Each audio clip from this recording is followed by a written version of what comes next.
This episode is sponsored by Fantasy Flight Games.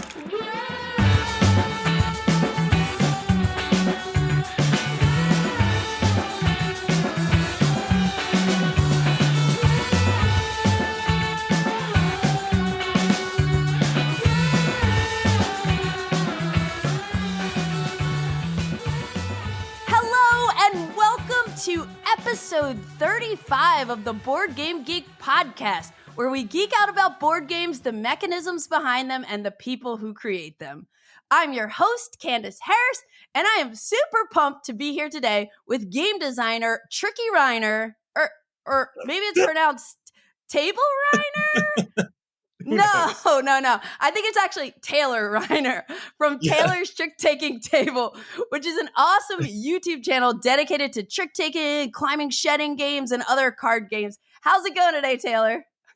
It's good. Yes, it is. It is me, not one of my many personas. But thank you so much for having me. This is going to be so much fun. Yeah, I always love ever since I don't even remember when I first met you. It might have been in Portland at PGC Con last year, but we met online. So. We talk online and stuff. And I've been a fan of your YouTube channel for a while. I don't remember how it popped on my radar, but I love trick taking games. And you are the main content creator that's really covering these kind of games. So it's really awesome. Cheers. Yeah, actually through BGG was kind of how I started. I love seeing videos for games, and trick-taking games didn't have many videos, Yeah. It seems to be a genre that was an obscurity, but didn't have much coverage. And so I was like, let's just make videos as much as I can for trick-taking games. Heck yeah. And didn't you just go to the Tokyo Game Market in December, the last one? How was that? Yeah. It was so amazing. So Tokyo Game Market it happens twice a year in Tokyo, in the name. And surprise. They have, surprise. That'd be great if it was in Kyoto or something. But they have all these wonderful new, fresh ideas. And just because Japan loves, kind of smaller form games and sure. Trick taking, usually just cards, it kind of lends itself well to having a ton of trick taking games there. Yeah. And a lot of the ones I think we're going to be talking about are from the recent fall Tokyo Game Market. Cool. So it was so much fun. I had a booth there. I matched up with another Japanese designer, and we got to meet so many other wonderful Japanese designers that would come up to the booth and say hi and awesome. Get the game. And it's such a lovely back and forth. It seems like all the designers who are in trick taking voraciously love seeing other trick taking designs. It's such it's like almost welcoming community, encouraging and supportive. 100%. And that's awesome. It might be something to the genre where it's so quick that you can play so many in a night, that they also have game nights where they're showing each other, let's play Hand of Mine, play Hand of Yours. And so there's a lovely community of seeing each other's ideas, and it's kind of like a slam, like a poetry slam, where you're like, let's play. Chicken slam. Chicken slam. Yes, exactly. So it was just and you had that's awesome. Yeah, I really want to go at some point. But you had your game Short Zoot Suit was there, right? Cheers. Yes. I had Short Zoot Suit, and that one was art by the lovely Sai, who does so much in the Japanese art realm. Yes. I was walking around with her once, and I think she said a quarter of the games had her art one year. That's amazing. So she's like the Ian O'Toole of the trick taking world. Yeah. Yes. And in fact, actually, Ian O'Toole was one of the people highlighted at the con at Tokyo Game Market. Did speeches and stuff. And he came up that's and so cool. Yeah, it was a funny story. I didn't know what he looked like. I hadn't seen I've seen his art a ton, but I didn't know what he looked like. He came up to the booth to get some of my games. I was like, hey, nice to meet you. What's your name? He's like, oh, I have a reservation. What's your name? And he's like, Ian O'Toole. But he wrote it in Japanese. So when I was looking it up, I was like, what is it? And he's like, it's Ian O'Toole, in hiragana. So I was like, oh my gosh, it's Ian O'Toole. Yeah, that's so cool. Awesome. Yeah, awesome. It was wonderful. Awesome. So Taylor and I just recently returned from a gaming event that was mostly focused on trick-taking games, and I'll say trick-taking style games, climbing shedders, all sorts of different card games. And I recently realized that all trick-taking style games are not created equally when it comes to complexity. So today, we're going to discuss complexity in trick-taking games, and we're going to talk about some of the most interesting and awesome games that we played at this retreat. So Taylor, I ran into a situation a few months ago where I was last year I got introduced to RoboTrick. And for those who don't know, I think I've mentioned it on this podcast before, but in case you're not familiar or don't recall, this is a 3-player trick-taking game where a 3-player only game where your 4th player is a robot, an AI opponent. And there's this deck of these programming cards that tell you how this robot Droco plays. And this is a game where you only want to win 3 tricks each hand, because the minute you go over, you start taking cards and they're going to be negative points. And if the robot wins a trick, they're negative points. So it's this really fun and can be punishing game. And I love it. And I'm like, this is such a clever, awesome design. I love it, love it, love it, even when I'm awful at it.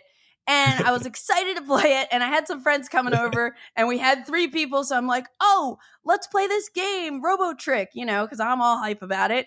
And after they played it, they were a little not as excited about it as I was. And I realized, because sometimes when you say to people hey, we're going to play a trick-taking game, the assumption is it's going to be something light, a fun little light card game. And this one is definitely thinkier. So so I have now been thinking about that more and trying to know my audience and not just throw any trick-taking game at them. Right. Yeah, and I know you play so many, so I'm you're a good person to talk to about this stuff. Oh, totally. Because I will also even the term trick taking, it can mean so many different things to so many different people. I know people who have grown up with their grandparents or parents playing bridge, right? And that's probably one of the more complex trick taking games. It had so many which books I've written on played, it. But yeah. It's something to where I'll say, do you want to play a trick taking game with someone? And if they're familiar with the bridge, they're like, oh, I don't want to play. It's too complex. Or someone who isn't familiar with trick taking, they'll look at the box size, and how generally box size might have a correlation to game length, game complexity, rules, the weight of the game. And so sometimes the fact that they're just cards is a deceiving. It's like a small package. How much could be in this? And sometimes you're like, oh, there's a lot of bidding and a lot of guessing what's going to happen when you don't really know what's going to happen. So I'm definitely familiar with that, and I think kind of what players bounce off of in terms of rules or complexity or exceptions is something that I'm completely aware of. Yeah. Super familiar with. Yeah. So I was also thinking of it in terms of music. I know I like a lot of out there music. I like a lot of progressive music. And, I remember I feel like when I said let's play RoboTrick, I was putting on this heavy prog rock album, and they were looking for radio friendly pop or something. Yes. And I remember this game night I went to play with the people at Tom's Game Brain game night, and I was like, oh, I love this drummer Nate Wood from Kneebody. And Kneebody's this fusion band, probably a little progressive musically. Yeah. But totally. The drummer he's like an alien, this wizard drummer who plays every instrument. I shouldn't just call him a drummer. He can play all these instruments, and he recorded this album where he plays all of the instruments. He even has live videos where he's playing bass, keys, and drums at the same time, live playing these songs. And I was like, oh, I was just listening to his album, which I think is called 4. And I put on a track. I had them put on a track at game night, and I'm just like, oh yeah, this is great. These drum beats are awesome. Right. And then one of the guys there was just like, oh, I can't stand this. And I'm like, oh, not everybody is vibing on what I vibe on sometimes. Oh, like different rhythm signatures, or like it was levels that Yes. you appreciate. Yeah. Yeah. So I try to be more aware of that, like when it comes to games and music, knowing your audience a little bit. But anyway, but before we start getting into like complexity and trick taking games and talking about some of the awesome games we played last weekend, I'd love to hear what you've been playing lately, Taylor, outside of the trick taking realm. So let's jump Yes. into fresh plays.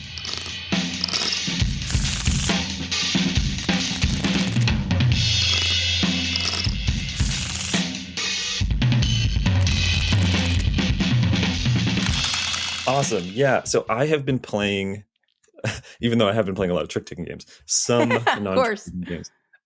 The first one that I played, and this was actually at the retreat that we were just at, it's called Maze Makers.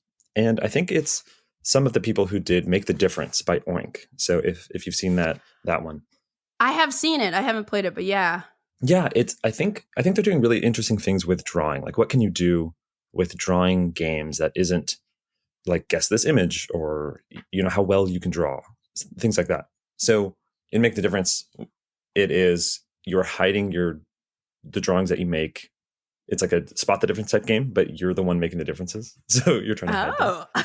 And in Cool. Maze Makers, yeah, it's super cool. In Maze Makers, it's a maze that you're running through, but the walls of the maze are made by the other players. So it just came out. It plays 2 to 6 players. It's designed by Fuji, and it's out by at a Tokyo Game Market publisher named Boda Game Emu. And the premise is kind of like cartographers, if you're familiar with that, where you're passing your maze, like your player maze, to the player to your left. And then the player to your left is drawing walls, and then they're hiding a secret treasure of their own somewhere on the map that they don't want you to get. And then they pass the map, like telestrations or something, right? You're passing the map. And then so everyone does that. And then the player whose turn it is, so you all have a minute once you're done, drawing. Everyone has a minute. The players whose turn it is, they close their eyes. You tape down the map that you're about to run on. And then you flip it over and you get this kind of overlay, the small circle overlay that does kind of like a fog of war, maybe. I don't know if that's the best way to describe it. Mm-hmm. But essentially you have this marker that represents you, and then you have 1 minute and it says go, and you're just running through the maze. And the only restrictions really is you can't, like in real life, run through walls. So, or even touch walls, which I think is maybe different from real life. But if you touch walls, you lose a point. So it kind of restricts players just going wild. But it's such a fun tension. So I had so much fun. It's one of those games that, depending on the hour you play it, has different feeling. Like once you get past 10 p.m., 11 p.m., the game gets raucous. So it was so much fun. It was such a great play. Yeah, I actually played Maze Makers also, and I'm thinking to myself, I'm like, I think it was past the 10 p.m. mark, and I just did awfully. Oh no! Like I only hit 2 walls, but I don't think I made. I think I made it to one of the treasures. And Yes. but I thought this game was like, it's so clever because like when you're writing your treasure, like everybody has to like write a different symbol. And I did like a D6 die, like somebody had a heart or something. Yes. And I love that. I love that how you're creating the maze for your opponents and everybody has some like influence on it. Totally. And one of the cool things is if you put your treasure along with someone else who put their treasure like in the corner, right? You can combine walls and make it harder, like you're joint combining walls to make it harder. But then if the one person notices that because you have your walls in your color marker, then they'll be like, oh, I'm going to follow that color. And they can be like, oh, there's 2 treasures back here. It's like choosing to go all or nothing. Where with you another placed. player. Yeah, exactly. Yes. And at 4 players, I think it was, you can have 2 treasures. So you can kind of like split your difference. The last thing, which is fun, is I didn't explain, but if you get back to the entrance within the time limit, it also counts as finding a treasure. So you're constantly thinking, should I stop and just retrace my steps? Because you have a marker path, right? So there's a fun tension too. When do I cut loose, or do I just keep digging for treasure? Yeah. It's great to have push your luck and drawing in a weird combo, right? Super cool. Super cool. Yeah, totally. So that is Maze Makers. Yes. Maze Makers. So on my way home, I was flying back on the same flight with Joe Huber. And we had a layover. We both had a layover in Chicago. And so we broke out a couple card games. And one was one that I packed with me and I've been wanting to try for a while. And that is a game called Mindbug First Contact. This is a game that came out in 2022. It's designed by Skaf Elias, Marvin Hegan, Christian Kudal, and Richard Garfield. And it's published by Nerd Lab Games and Ghost Galaxy. So this is a 2-player card dueling game where you're summoning monsters that battle against each other. The deck of cards in the game is pretty big. Like, I don't know if there are 50 cards or something, but you're only going to use 20 cards each game. Like, each player is going to have a 10 card deck that they start the game with. So you'll have a lot of like variety of which kind of monsters you actually have in that you're playing with throughout the game. And your goal is to reduce your opponent's life to 0. So each player starts at 3 health, and you're trying to knock the other player down to 0 first to win the game. And it's really quick and fairly simple. On your turn, you'll have a hand of 5 cards, and you either play a card in front of you onto the table, or you fight with one of your monsters that's already on the table. You fight one of your opponent's monsters. And, you know, there's some keywords on these monsters and everything. Like, some of them are tough. Some can, like, attack twice. Some of them, you know, they have all these, like, little rules to them. But it's all, like, it's very clean. There's a player aid. And there aren't so many abilities that you can't, you know, have them memorized after you play 2 games, which is really quick. And the hook of the game is that each player starts the game with 2 Mindbug cards, and there'll be 2 Mindbugs face up. And when, let's say I'm playing you, Taylor, if I play a creature and you have any remaining Mindbugs, you can take control of that creature and flip over one of your Mindbug cards. So, oh my goodness. Like, I mentioned I loved like Wizard's Cup at some point. And this game, like the mind games that you play, like as you're like thinking, like, should I play this card right now and tempt Taylor to Mindbug it and take it when I really have something better in my hand? And also, you only have 2 Mindbugs, and you could potentially be playing through 10 cards. When do you want to Mindbug one of your opponent's creatures? And it's such a little thing, but it's so cool what it does to your headspace as you're playing it. Have you played this one? I have, and I know exactly what you're talking about. And it's one of those mechanics that instantly balances it in such a beautiful way. Like, the fact that it's almost like bidding and like trick taking. Don't bring it back to trick taking. Sorry. I love it. No, bring it back. Bring it back. But it's like, if this is an overpowered card, or if your opponent thinks it's an overpowered card, it's theirs, right? Like, there's just this inherent player-defined balance, which I just love in that game. Oh, it's such a great game. It's so it's really neat, and it's so easy to like. I think it took like us 10 minutes to play, maybe 15 minutes to play, and you can just reshuffle all the cards, deal each other 10 more, and just play again. Yeah, and with an opponent like Joe Hubert, who's very, very, very, very smart person. Like, and I beat him. I beat him. I love that. Yeah, Joe is so very sharp. Yeah. Super sharp. Like, some of his favorite games like Sextet, which is like bridge with 6 people, and like he loves, you know, like the math of a lot of games. So that's awesome. That I got in his head. You got in his head. Exactly. He told me about Sextet actually too. Oh, nice. Yeah. When we were driving to the airport, I was like, that sounds really cool. Oh, yeah. This is a wild check one. that out. But like, gotta check that out. The Mindbug. What I love about Mindbug is like, also depending on whom you're playing, the game changes so much. Like you just said, like sometimes as a person, I will play my strongest first, and so but like you were saying, like some people are like, oh, I'll play something strong, but I have something stronger in my hand. Whereas I'm just like, I'm just gonna go crazy, you know. And you can like learn that about someone, and then use that knowledge in the next game because they're so quick. I love that about Totally, anime. but I could learn that about you, but then now I know that about you. So Yes, then you yes. might do the opposite, and I'm like, what is Taylor gonna do? But yeah, I love all those like mind twists in games, and yeah, and the other thing is like this game, the cards, like they're very funny. Like all of the monsters are kind of like just they have like fun name, fun art, and everything. Yeah, it's like portmanteau. It's like always combining two animals, right? Or like two Yes. ideas or something. Yeah.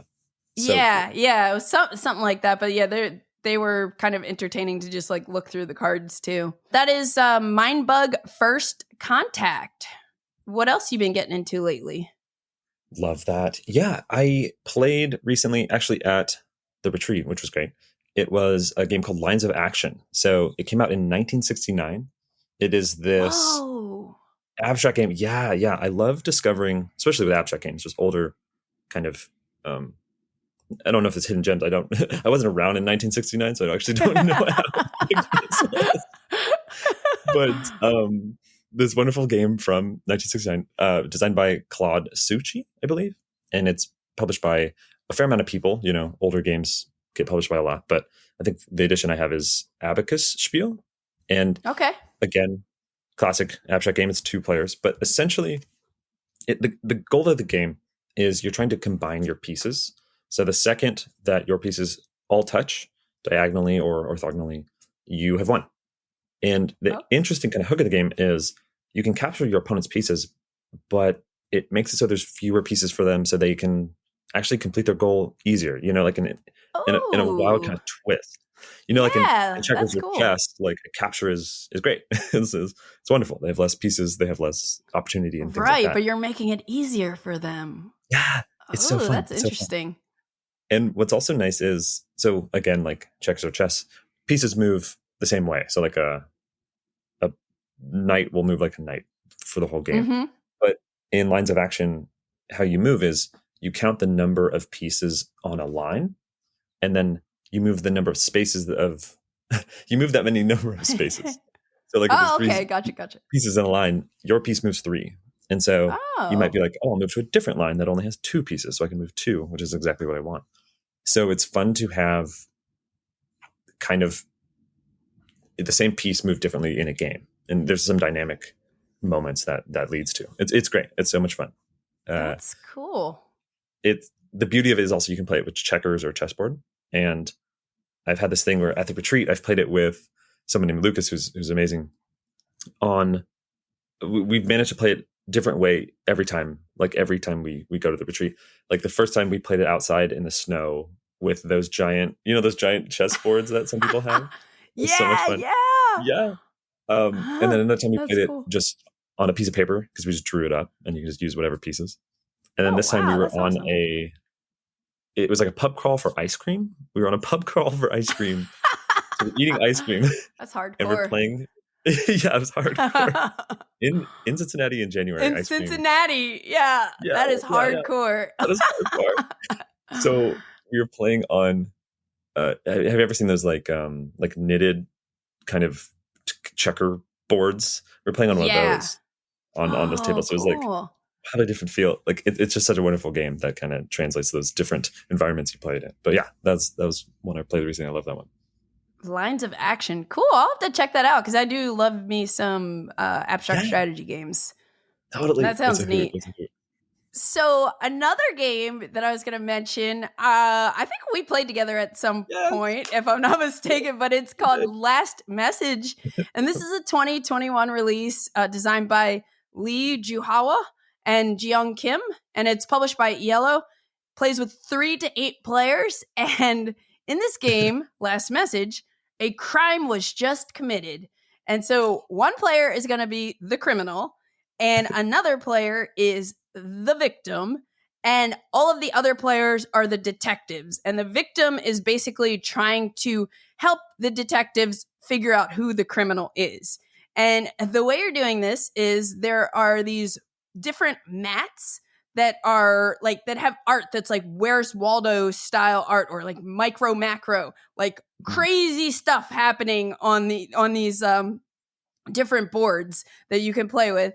And so the criminal is going to, so also the criminal and the victim are sitting behind this giant screen where, like, I think at least one person walked up and was like, "Are you playing Captain Sonar?" But like, there's this giant screen so that the detectives can't see what's going on with the victim and the criminal. And on each side, the detectives have a slightly blown up version of the same board. But so the criminal is going to take this little glass bead and pick one of the characters in this crazy scene where there's so much happening. And they're going to say, okay, that's who I am. So the victim knows.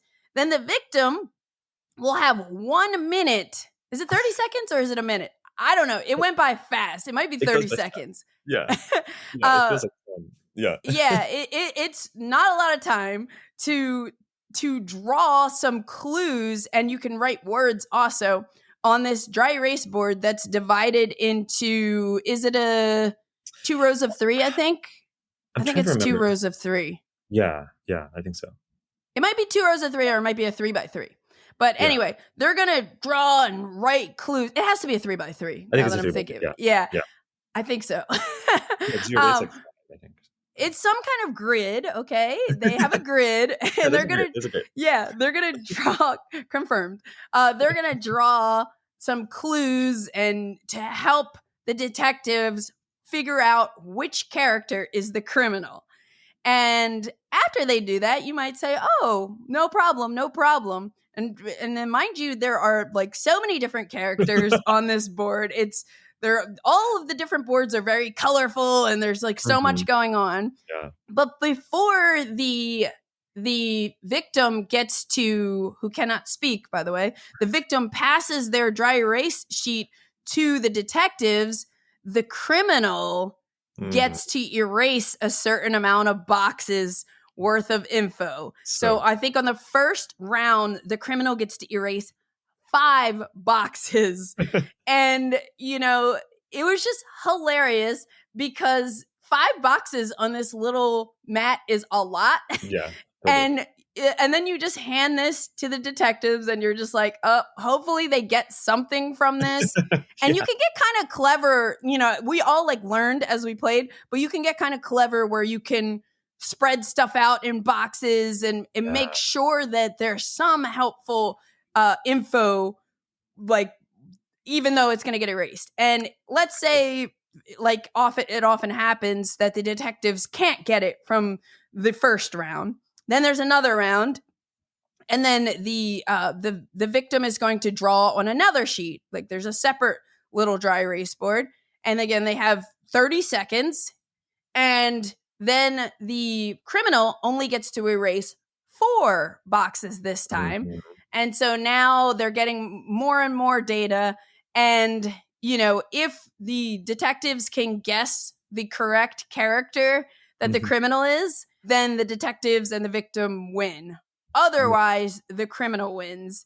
And I had never heard of this game, and it was just a hoot every single time. It was so good. And actually, did you get a chance to play both the sides, like the guesser and the clue giver? Yes. Oh, yeah. Oh, wow. Yeah. How did it feel being on the other side? On the victim side, it felt awful the first round because I can't draw. And then like everything I did to try to be clever got erased. And like, I feel like they just ended up with this curved line to guess from. But then I learned from that and I did a little better the next time. And I ended up, for one round I played, I think, I guess this was the only round where I was the victim.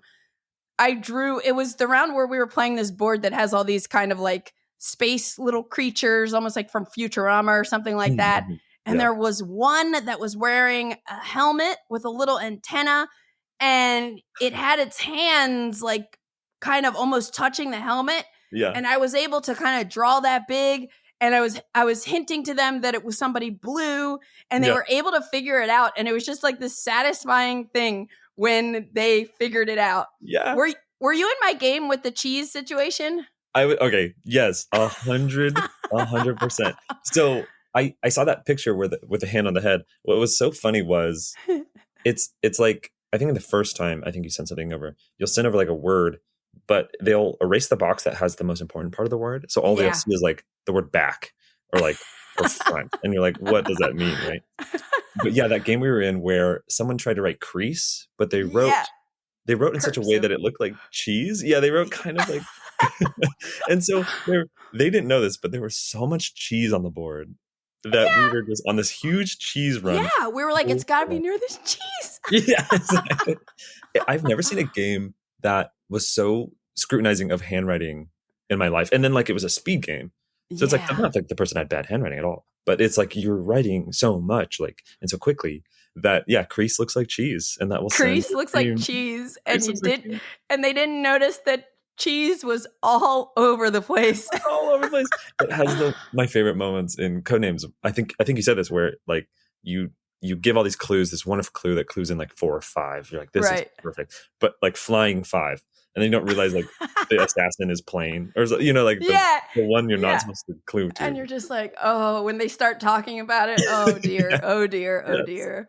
Or I noticed, like you said, like it seems almost the second round, the clue giver's like, oh, here we go. Like I noticed in the second round each time, people would draw the border around the clue mat.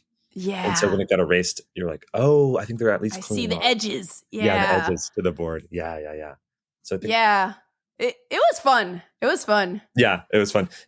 How do you think that one compares to, because there's like kind of like a one versus all, like, or like Deception, Murder in Hong Kong, like games like that have, I guess this one is interesting because it's one versus many, but everyone knows who everyone is. So there isn't really like a bluffing hidden element. It is more just like a Codenames kind of clue back and forth element. But how do you relate the drawing to the writing and like going back and forth on clues in that one? Yeah, I haven't played Deception in a while. So I don't even remember exactly how that one all goes down. But I think this one, like a lot of people didn't want to be on the drawing side. Yeah. And I just kind of, do something that scares you, or that just kind of get out of your comfort zone a little bit. So I was like, okay, like I'll do it. I'm terrible at drawing, but I really found it fun to be on both sides of this one. Yeah. I remember at one point when I'm on the detective side and I'm looking and I saw this one creature and I said, or this like one little character, I was like, you'd have to be mad to pick this person. And then we just kind of like moved on. But that was actually the answer that which we discovered a little bit longer. And it's just like, it's really fun to like be on both sides of this kind of game. Like when you're the one sitting there watching the people do the analysis from these terrible drawings that are partially erased, it's just so funny to hear, what they're saying. And then, it's just, I think it's a fun game to be on like both sides. And I like that I feel like there were at least like 5 different boards. Yeah. And all wildly different. Like that one that kind of was like the Hobbit-ish Lord of the Rings. Yeah. With the cheese. Yeah. Cheese. Yeah. The cheese board, essentially. That's what it becomes now. Yeah. Good times. Good times. So that is Last Message. And now a word from our sponsor. Get ready to unleash unlimited possibilities. Pre-orders are now open for Star Wars Unlimited, the newest trading card game from Fantasy Flight Games. Featuring iconic heroes, villains, and starships from throughout the legendary Star Wars galaxy, Star Wars Unlimited is a fast-paced, easy-to-learn game that anyone can enjoy. Choose your leader from a list of fan-favorite characters. Each game of Star Wars Unlimited has you and your opponent alternating back and forth, performing one action at a time. Battles are quick yet strategically deep, and the first player to destroy their opponent's base wins the game. Connect, collect, and compete with organized play, which was baked into this game's DNA from the very beginning. No matter how you play, Star Wars Unlimited has something for everyone. If you'd like to learn more, check out www.starwarsunlimited.com. Look forward to the game's official launch on March 8th. So Taylor, I'm excited to start talking about like the games we played last weekend because I know we had some overlap, but I'm sure we also didn't. Yeah. And so I'm curious to hear what games you caught your attention and everything that you enjoyed. But I do want to talk a little bit about complexity and trick-taking style games. And I keep saying trick-taking style games because I just want to, I'm going to say trick-taking games going forward, but this could mean climbers, shedders, and anything in between, really. Yeah. There seems to be kind of like a catch-all type thing. Like even like popular games in Russia, like Durak, like they're not trick-taking or climber shedding, but like the same people like them. You know, like it uses the same thought process, or like it feels the same. You know, it feels super similar. So I'm with you. I love a catch-all term like that. Yeah, exactly. And again, like to take it back to like a music reference, you know, the minute you have a song that has an odd time signature, you know, not just the 4/4, or even better for some, multiple odd times, you know, or multiple different time signatures, you know, you lose a lot of people, and that's totally understandable. That's not everybody's jam. Personally, I get excited by that. So I think I'm somebody who leans towards enjoying like heavier trick-taking games. Yeah. But I also like light things that are just easy to bust out at the end of the night, or with family, or people who don't play a lot of games in general. But like, I was just trying to think about it. Like, what makes these games kind of feel more complex than others? Right. Totally.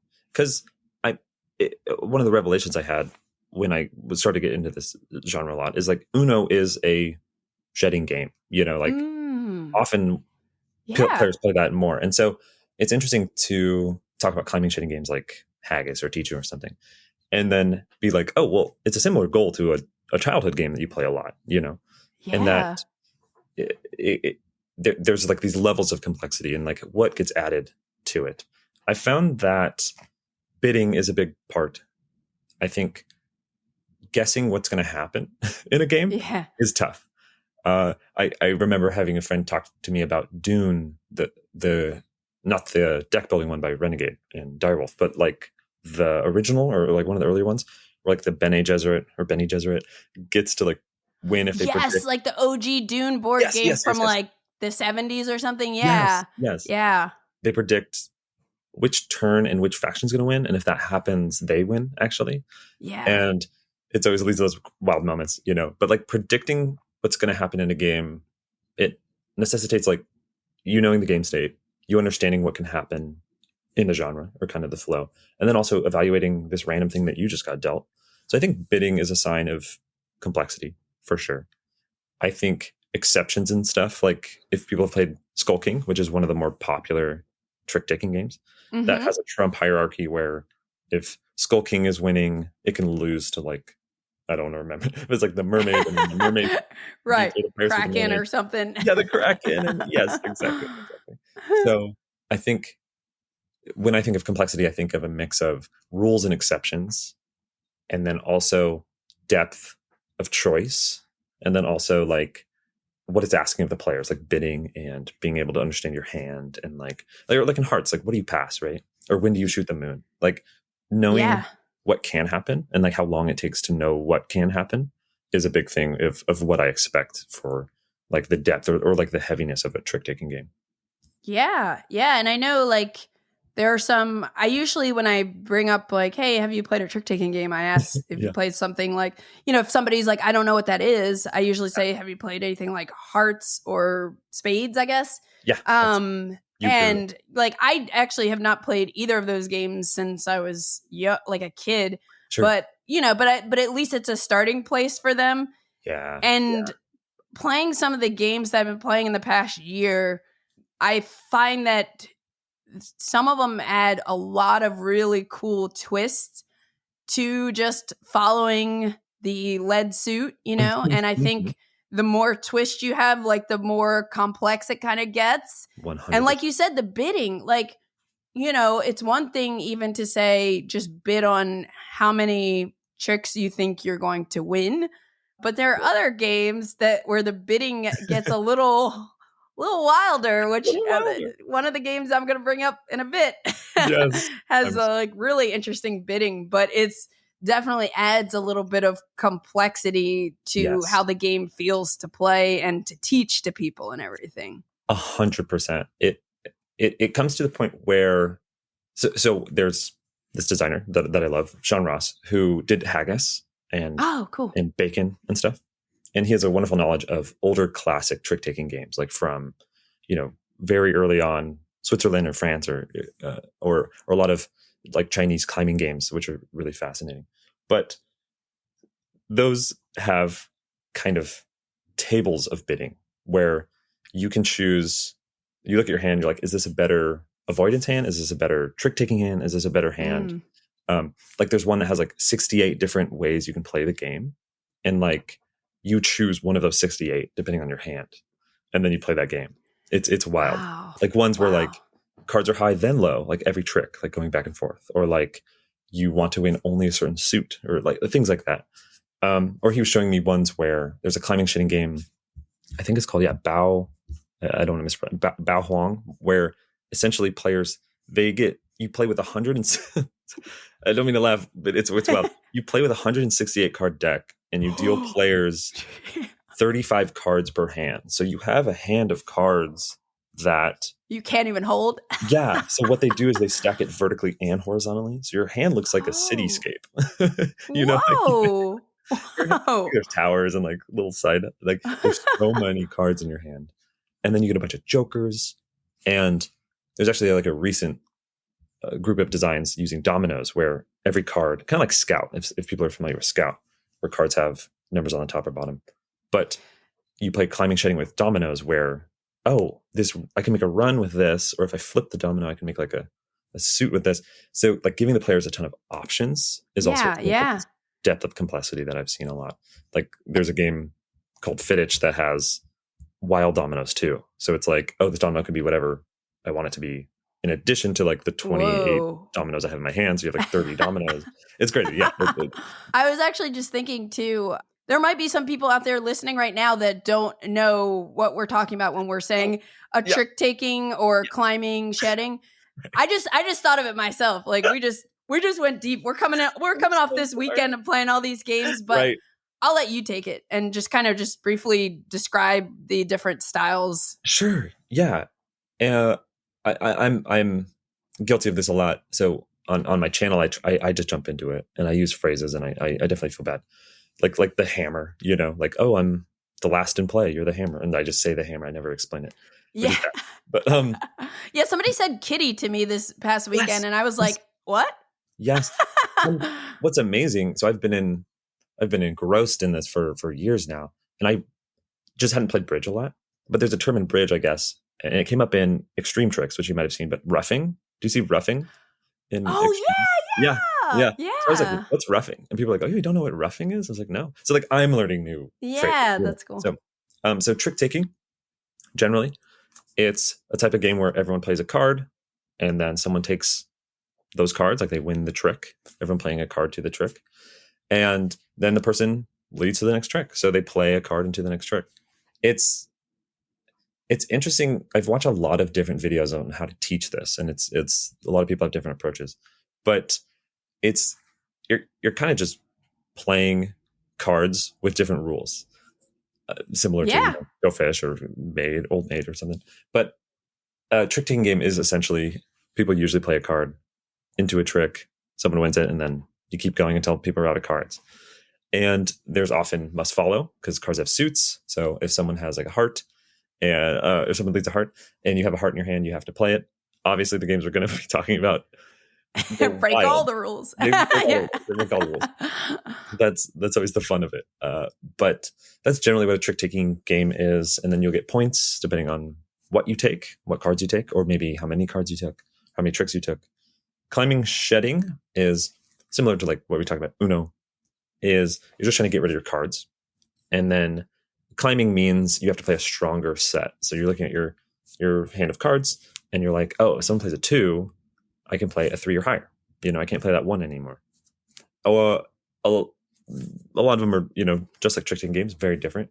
But a climbing shedding game also has types of things you can play. So you can play like similar to like Texas Hold'em or poker, where you have like different combinations. Combos, yeah. Combos. Like a straight or like a run or like two of the same numbers, like a pair or like triples.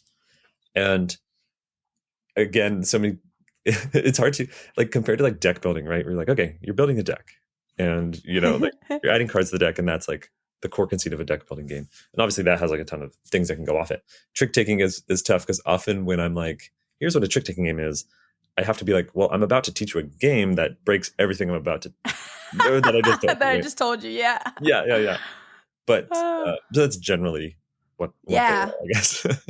What would you say is a good, like one of your favorite, like lighter trick taking games that is available, mostly available for people who are like maybe into lighter trick taking games? That's a wonderful thing. I look for games that don't have bidding. I think again, it's helpful if you know the state of the game. And I've kind of gone back and forth with some friends who are like, like trust the players, just throw them into something and they'll learn it. And I definitely agree that can happen, but as easy of a process as possible is probably my goal. I think the most simple trick taking game is Whist, where we played. Were you in the military Whist? I wasn't in it. I missed it. I was too busy upstairs playing Keyforge, I think. Oh, that's hilarious. I totally missed military Whist. It was like 28 players or something like that. Yes. I probably should have chatted about it actually as one of my picks, but essentially it was a 28 player game of Whist. But Whist is probably the most basic for getting the flow of the game. I like a game called Boast or Nothing for teaching intro, because it teaches a little bit of, you want to win tricks, sometimes you want to avoid tricks, and then also the concept, which I didn't actually talk about, but there's a concept of a trump suit where one suit might be stronger than the other, and that teaches that really well. Yeah, I think intro games of hearts are fun, personally, because that's how I learned the genre. But it's tough to teach a trick avoidance game as your first trick taking game. Oh yeah, because I was teaching someone hearts, and they're like, oh, "I'm just winning a lot. Is that what you're supposed to do?" I'm like, "Oh, not really. I'm taking a lot of tricks." Yeah. And then Rebel Princess, just to chime in on your hearts, like Rebel Princess is a new game that I've talked about, that I picked up at Essen in 2023, and that is what people, because again, I haven't played a hearts in forever, but everybody's like, oh yeah, it's just hearts with a lot of wacky rules. Yes. It's like, I think about that one too, because I'm like, can I throw this one at my mom? Right. And maybe I think like my mom has done Cat in the Box and Delt / Crass Caryard. Oh, and man. I'm throwing them at her. Your mom knows. And Scout, and Yokai Septet too. Damn. Yeah. Your mom knows. Your mom's in it. No, those are wonderful. I think personally, like I'm such a fan of co-op games, because players can kind of help learn the rules together, and there's no, how like sometimes in competitive games people are like, oh, I can give you advice, and someone's like, oh, is that advice that you're going to use it, or like, are you giving me advice to do something that would win? And it's like kind of cheeky and like, but the Crew is a wonderful intro to trick taking games, especially because the first few are very short, which is lovely in a learning game where you're going to make a fair amount of mistakes. So it's nice to kind of pull back. Especially, it also teaches you the importance of being short suited, when to play trump, when to lead what. So the Crew is maybe my number one pick. For that kind of like lighter, and the fact that it's cooperative, like you're saying, that's a really good point. And that's like, I love the Crew also. Yeah, it does a great job of bringing players in. I think there's a reason why it's 68 on the top board game. I forget what's called, like the ranking. Yes. Yeah, it's super high up there. That's cool. Yeah, I know some of the games we're going to talk about are probably leaning on the heavier side. But I've actually, one thing maybe will be a little personal goal for me is like, I've never played bridge. So I might need to try bridge so that I have more familiarity when I go to trick taking events and someone's like, oh, like bridge. Yes. I think so too. I would know what roughing was, so I wouldn't look like a doofus in front of all these other trick taking fans. Cool. Well, Taylor, let's jump into. I guess we each picked 5 games that we'll talk about that we enjoyed last weekend. And apologies in advance because some of these games, probably most of them, are going to be a little hard to find. I'm gonna have to look at maybe tricky imports, Tanuki games. Yeah. Just shout out on BGG if you love it, and maybe somebody will pick it up and make it easier to get if it sounds cool. I hope this is becoming the pipeline. I think there's a sign of people definitely being interested in these games and then publishers paying attention to that.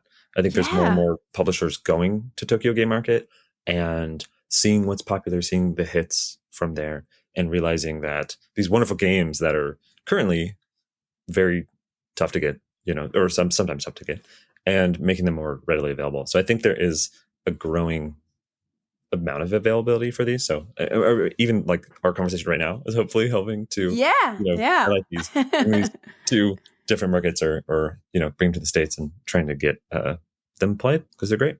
Yeah, and I'll add some subliminal messages too for the different publishers out there. Yes. Say something like pick up these games in reverse or something like. There's that thing where like certain people can't hear certain frequencies, and so maybe publishers can hear. Yeah, put that message in there. I'll put it on the publisher frequency. Yeah, the publisher frequency. Exactly. Okay. What's the first game you want to talk about? Yes. So this one. It's actually a wonderful segue. It's called the Kakapo Buddy and Party. So this was at Tokyo Game Market. They had a wonderful booth. It's so much fun. One of my favorite things is I will go to a booth, grab one of their games, and meet them. They're so nice, and they have, sometimes fun costumes or art or like a setup at the booth. And then I'll be like, "What is this game going to be like?" And then I'll finally get it played, and I'll be like, "Oh, it's so nice to relive that and be like, wow, these wonderful people made this wonderful game." But so this game is designed by Chatra Games, I believe.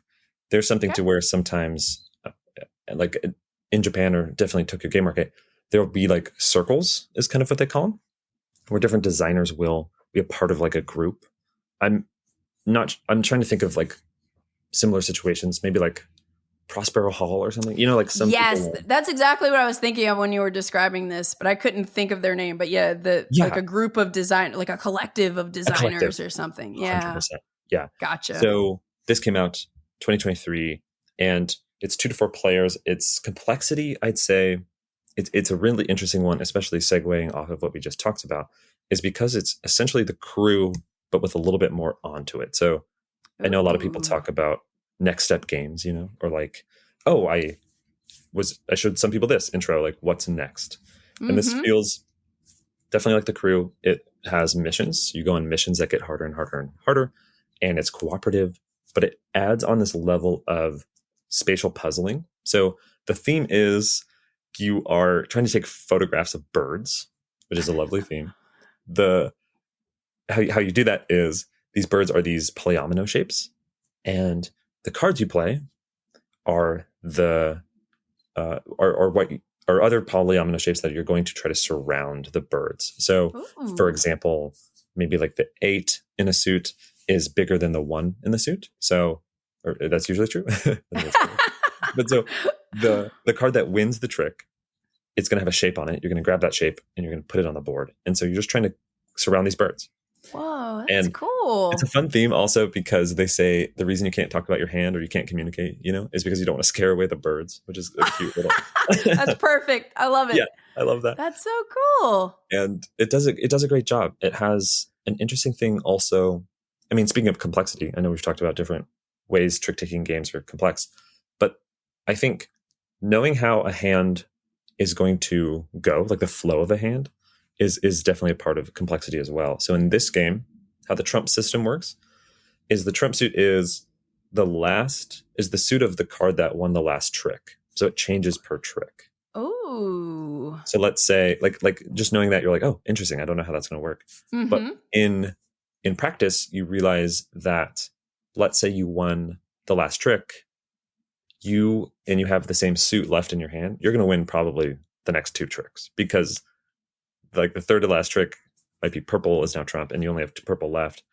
it's going to stay purple. So it's interesting that you might be like, oh, we want a smaller shape. Maybe I'm going to hold a smaller card. Hopefully it becomes Trump. Win it with Trump, and then we have a smaller space, which is more useful kind of for like, classic polyomino games where sometimes you want that 1x1, like patchwork. Yeah, right? yeah, that little square. Yeah. Yeah, exactly. So it's fun. It's like kind of next level because not only does it have a different trick-taking flow that I've seen ever in a trick-taking game, but also there's spatial kind of reasoning to it. It also has this wonderful moment where, so again, you're trying to surround these birds, right? And you can't tell the person who won the trick how to place the polyomino. So players are all just like watching quietly as you're choosing where to go. It's like cooperative Isle of Cats where you're like, oh, how are you gonna build that? Well, that's so funny that you say cooperative Isle of Cats, because Race to the Raft, which is in the Isle of Cats universe, has like a moment like in the game where you have to place these polyomino fire tiles and you cannot get any input from other players. So I knew exactly when you were saying that moment of like kind of cringing when you're hoping they place it one place and they're like, that's so awesome. That's the exact feeling. In fact, I didn't know Race to the Raft was co-op, and I love that. I really want to check that out because it is that similar feeling. It's cool. Yeah. Oh, that's so amazing. Yeah, that was one, and it's also one. It's kind of like Pringles. Like it's one of those ones that you want to just play. Like, let's play the next Pop one. and you can't stop. Yeah. Yes, exactly. And how do you pronounce it again? I believe it's the Kakapo Buddy and Party. The Kakapo Buddy and Party. Which is all right. That sounds really, really fun. Yeah, I had not even heard about that one. Yeah, it's so much fun. It's a great one. So the first game I'm going to mention is the game that I'm going to talk about that I guess I know the least about and recall the least about, but I thought it was really interesting. I love that. And it doesn't even have, at the time of this recording at least, a BGG page yet. It's called Makai Fuda. And I think it just came out at Tokyo Game Market in December 2023. Yeah. Maybe sometime in 2023. Look, I don't know. We're flying here. I'm guessing. I would say the complexity on this one is maybe a medium-ish, maybe medium plus. And some of these games, like especially like any kind of like the Japanese games or the foreign games from other countries, there's sometimes a complexity that just comes from if you're having to translate rules, or if if the cards aren't pasted up with English and you're trying to, so that like this one has this 8-bit art that looks like an old like Nintendo game or something. And the first like kind of barrier for me was just like understanding the card, the graphic design and everything is a little like different and was a little challenging for me. But you're going to have these different monster suited cards, and each monster, there were 4 different types of monsters.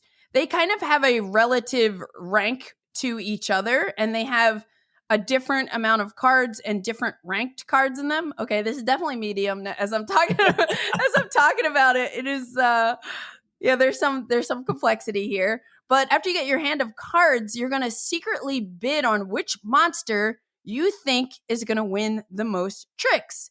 So if I bid on, say, there's a green monster, which I was calling the Snap Peas guy. If I bid a Snap Peas card from my hand, I'm taking that card out of my hand, putting it face down. I'm hoping that monster is going to win the most tricks. But now here I am losing a card from my hand that might help influence that. So it's always kind of a tough call when you're deciding which card to bid on or which monster you're going to bid on. And also, you don't know what your opponents are doing, which I really loved about this game. The bidding was hard. Yeah. But I really liked it because it made for kind of an exciting little reveal at the end of the hand when it's like, oh, which monster did everybody bid on? So each monster has a card that is on the table that everyone can see, and it's worth a certain amount of points depending on the number of players that successfully bid on that monster. So for example, if, let's say, I was the only one who bid on the green monster and I won, I would get 60 points. Or I don't remember if it was coins or points. We'll just call them points for now. But Taylor, if you and I both bid green and green was the monster that won the most tricks, then we would each get 50 points instead. And then if 3 or 4 people bid on green and green won, we would each get 40. So you get the most if you're the only one bidding on that particular monster.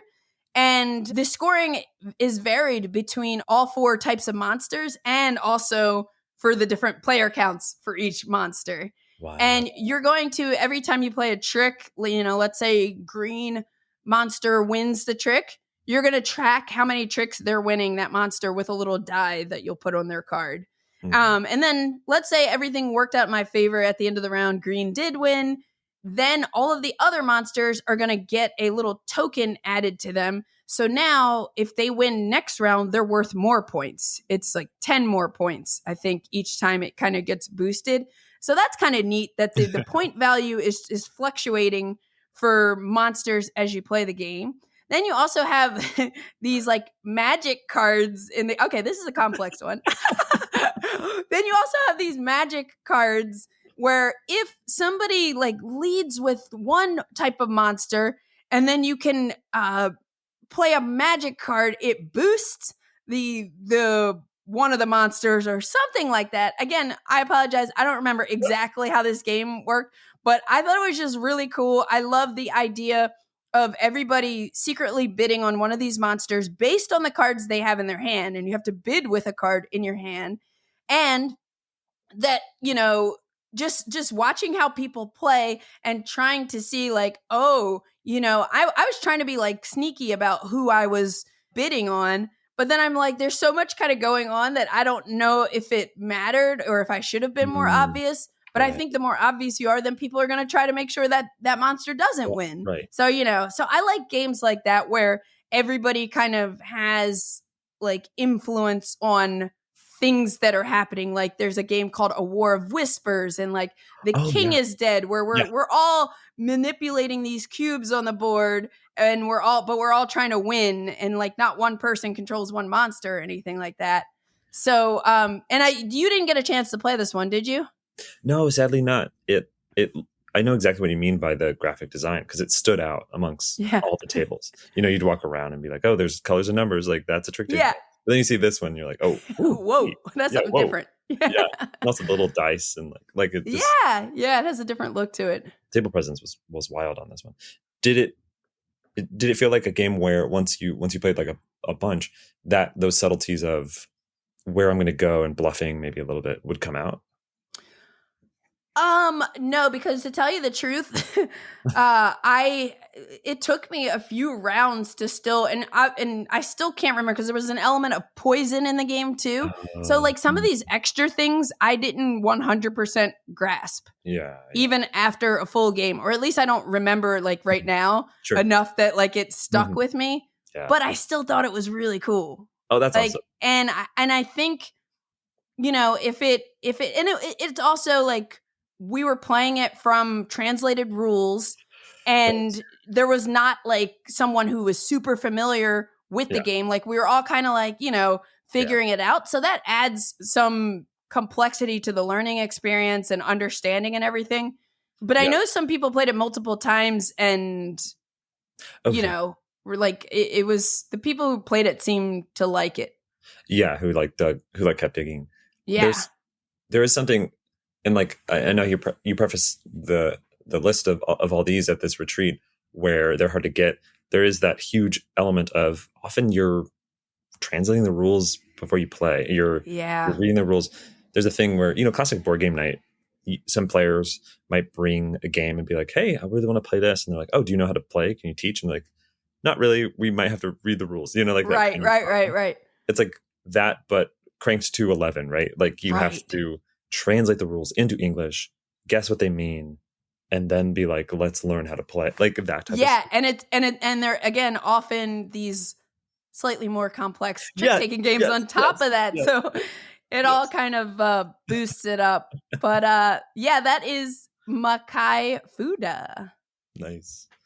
It looked great. I really wanted to try it. My next game was Loop. And I didn't get a chance to play it, but I kept hearing people talk about it. I kind of try to have, ear to the ground, I think is the phrase. I tried I tried to pay attention to what games were being played, and this was probably top 5. I think this was getting played a lot. Yeah. It again, I feel like this is a broken record, or we're on a loop, huh? This just came out. Tokyo Game Market just came out in 2023. It's designed by Takashi Saito, and the publisher is Brain Games. And this is a climbing shedding game. And it's interesting to quantify it as like what level of complexity. So in this game, the hook is it's a climbing shedding game where players are trying to go out, classic. But what happens is kind of like Turn the Tide. You don't pass your hand around. You don't reshuffle and redeal. Every time you play a card, it actually goes back to kind of where you played it. And the hands stay where they're at. And then what happens is the player who did the least best, who player didn't do great, they are going to pick which seat they want. So the player who got, fourth or who didn't go out, they're going to be like, you know what? I want that first hand again. And they're going to try to see if they can go out first again. So it's a really interesting game. And in terms of complexity, I would say it's like a little bit complex, but it's one of the beautiful games where it goes with the players, if that makes sense. Like if you're playing this for the first time and you're kind of exploring it, like it's not too bad. It's like a light to medium, but the subtleties of how can I play this hand differently than the last player who played it is very interesting. So often the players who had the first and second hands will get put onto like the third and fourth hands, because you can't pick your hand again. Are you physically getting up? Yes.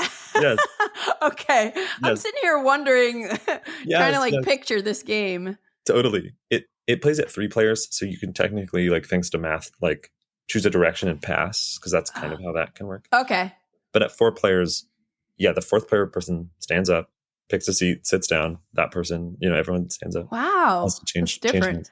Super different. And the person or the hand that starts the game is the same each time. So everything's like the exact same. And this is part of an interesting, like tying it back to complexity. A lot of players who are really into trick-taking games will want to play duplicate versions of that game. Like, have you heard of duplicate bridge? No. It's a bridge type where everyone in the tournament has the same hands. So if you won, it's like, like the game setup is random, but everyone's playing the same random setup.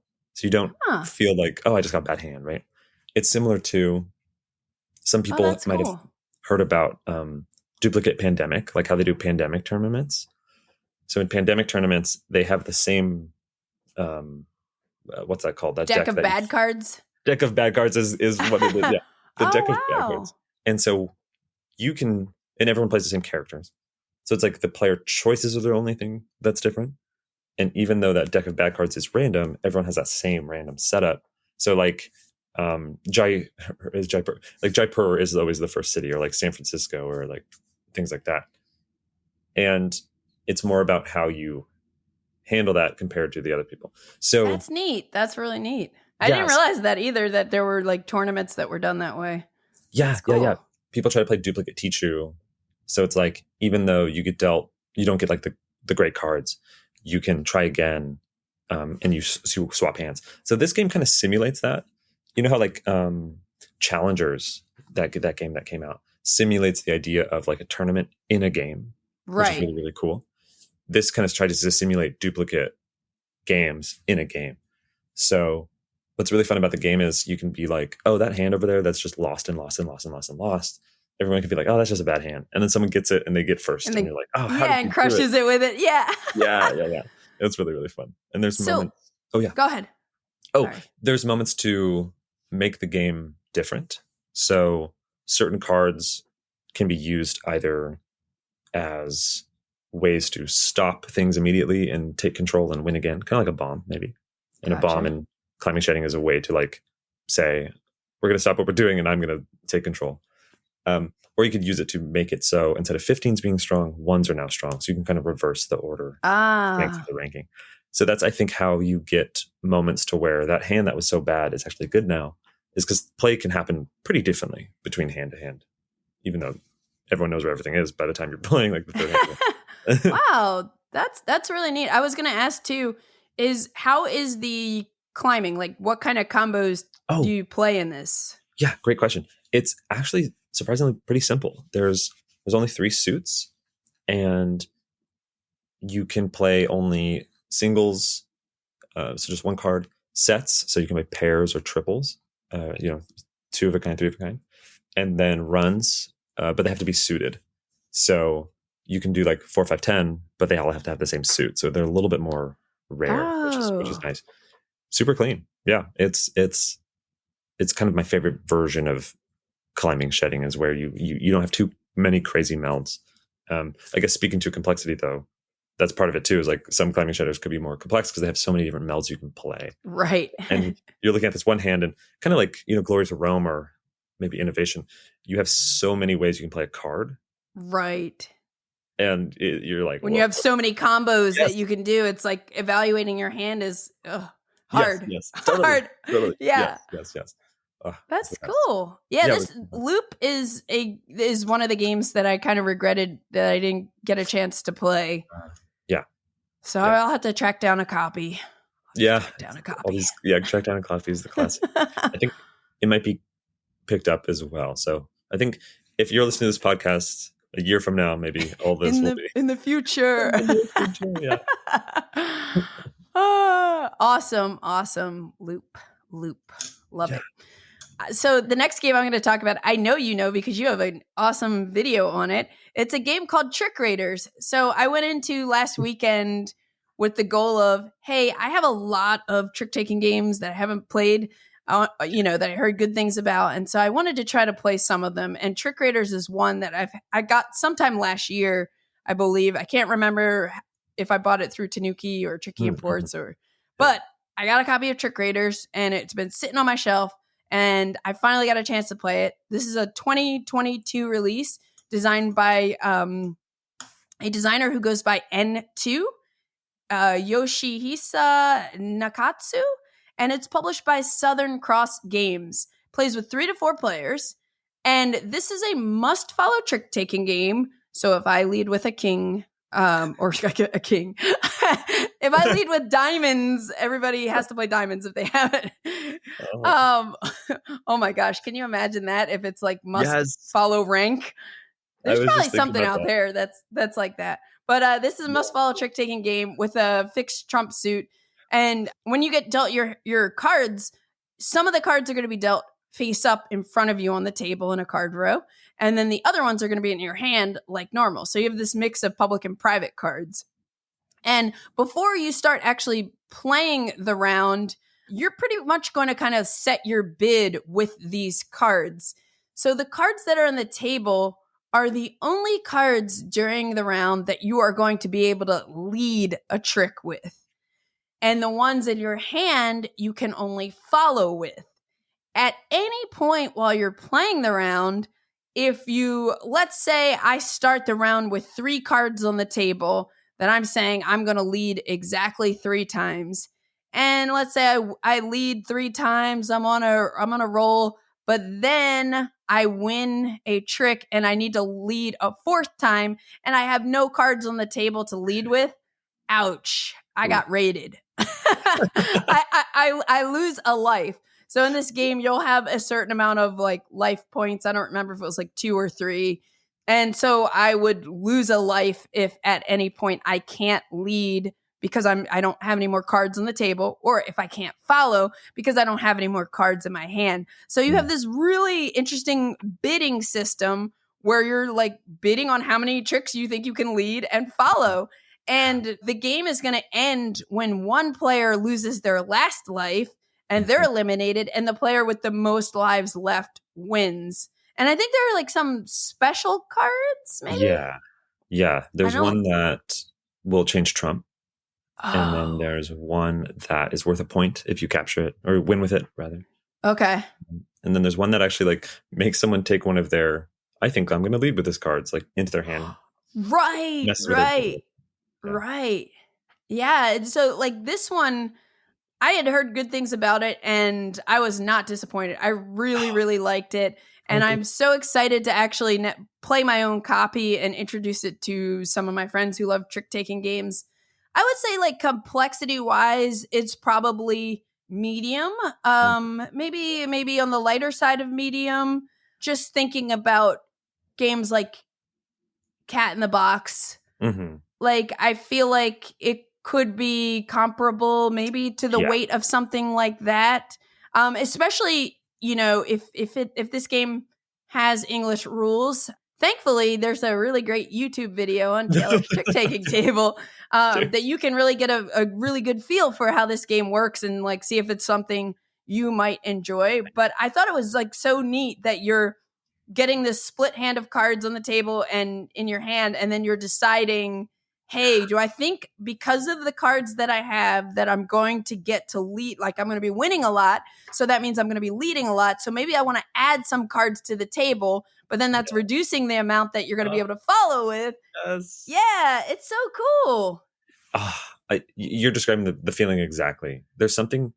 It's funny because it's essentially bidding. You know how many tricks you think you're going to win, because that, you know, how many tricks you win leads to how many times you're going to lead, things like that. And the fact that you have to show what you're going to lead lets players kind of guess what's going to happen in the game in kind of like an interesting way. Yeah. There's I love unique open information in a game about hidden information. Like that's trick-taking games, right? What does that person have? And then it's like, well, what if I show you a little bit of what I have? Like, what can we do off that? Such a fun game. Yeah, and like that element of the public and private kind of reminded me of No Coast Dice, which I know more people have gotten their hands on and really, really enjoy that game too. But yeah, I really do like that mix of private and public cards. And so I don't know if you know this, but if you play Les Plateaux with 2 players, their 2-player variant has a public private card thing, which I thought worked pretty well. I didn't know that. That's so wonderful. Yeah. I actually enjoyed it at 2 players, so that was kind of a nice little surprise. That's awesome. How often did players, or did you try to go 0 or 6 in Trick Raiders? Meaning, I don't think I'm going to win, or I think I'm going to win a ton. I don't think many people went that extreme that often. And I know I certainly played a little more conservatively, just because I'm like, I don't want to lose my life, you know. Yes, exactly. But I think I would play around with that more when I play it in the future. Yeah. And push a bit. But yeah, anytime I'm kind of learning a game for the first time, I usually try to keep it a little mellow. Yeah. No, Sometimes I like to go extreme though. Yes. Oh, wink. But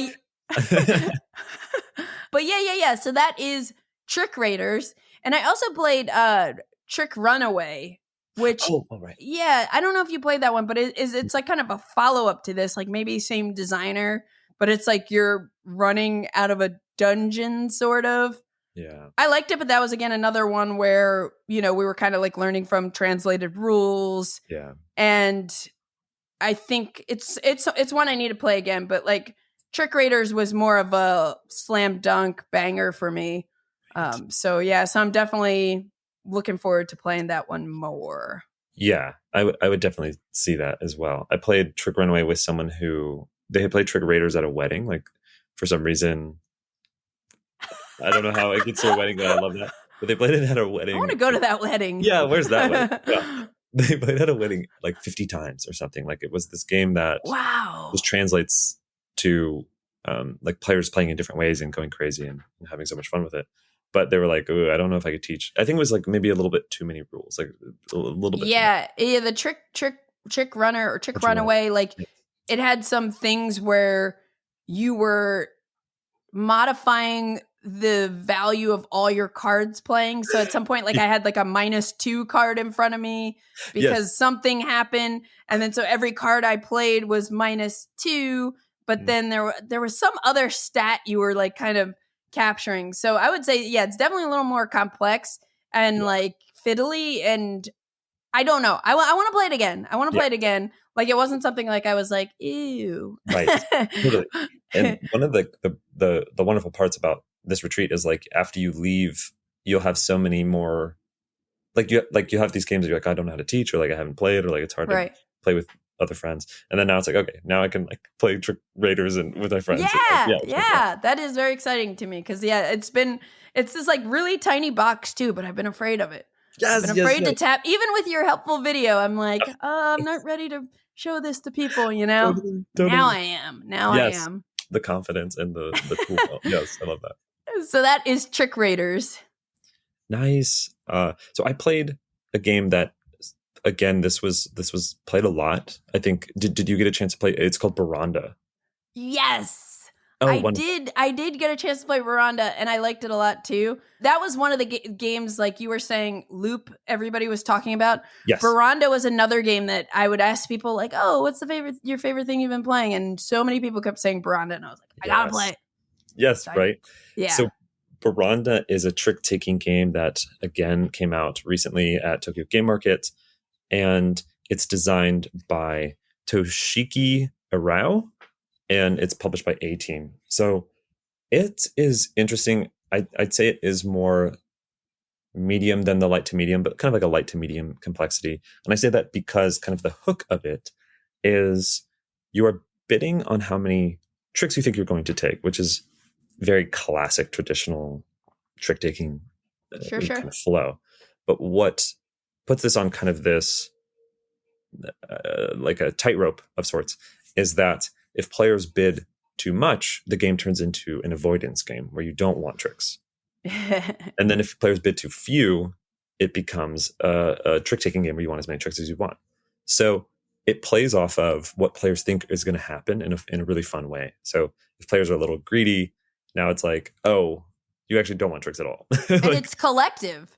It's collective, like the sum of everybody's bid. That is a huge point. Oh my gosh. Because you might be bidding a bunch. And then if everyone else thinks they're going to do really poorly, then actually it still remains a trick-taking game. And you're feeling great because it's like, oh yeah, I thought I was going to take a bunch of tricks. So I'll take a lot of tricks. So I love that. And speaking to like player-defined games, that is a huge player-defined game where the players are really in the driver's seat on what you're about to play.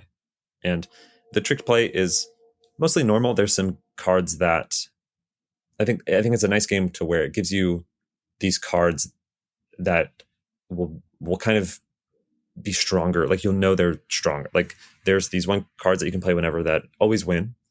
They could lose to different cards, which definitely happens.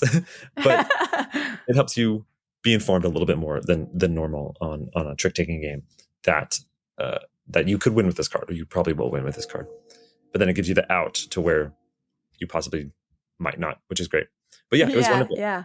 Super simple. I think some of those ones that are real big hits are like very close to a super simple game, but just a slight twist. Mm-hmm. Yeah, and it was like the magical number was like 12, right? So if the total bid was less than 12, your tricks are, I forget if it was up or down, but yeah, like you wanted to win more. And then, if it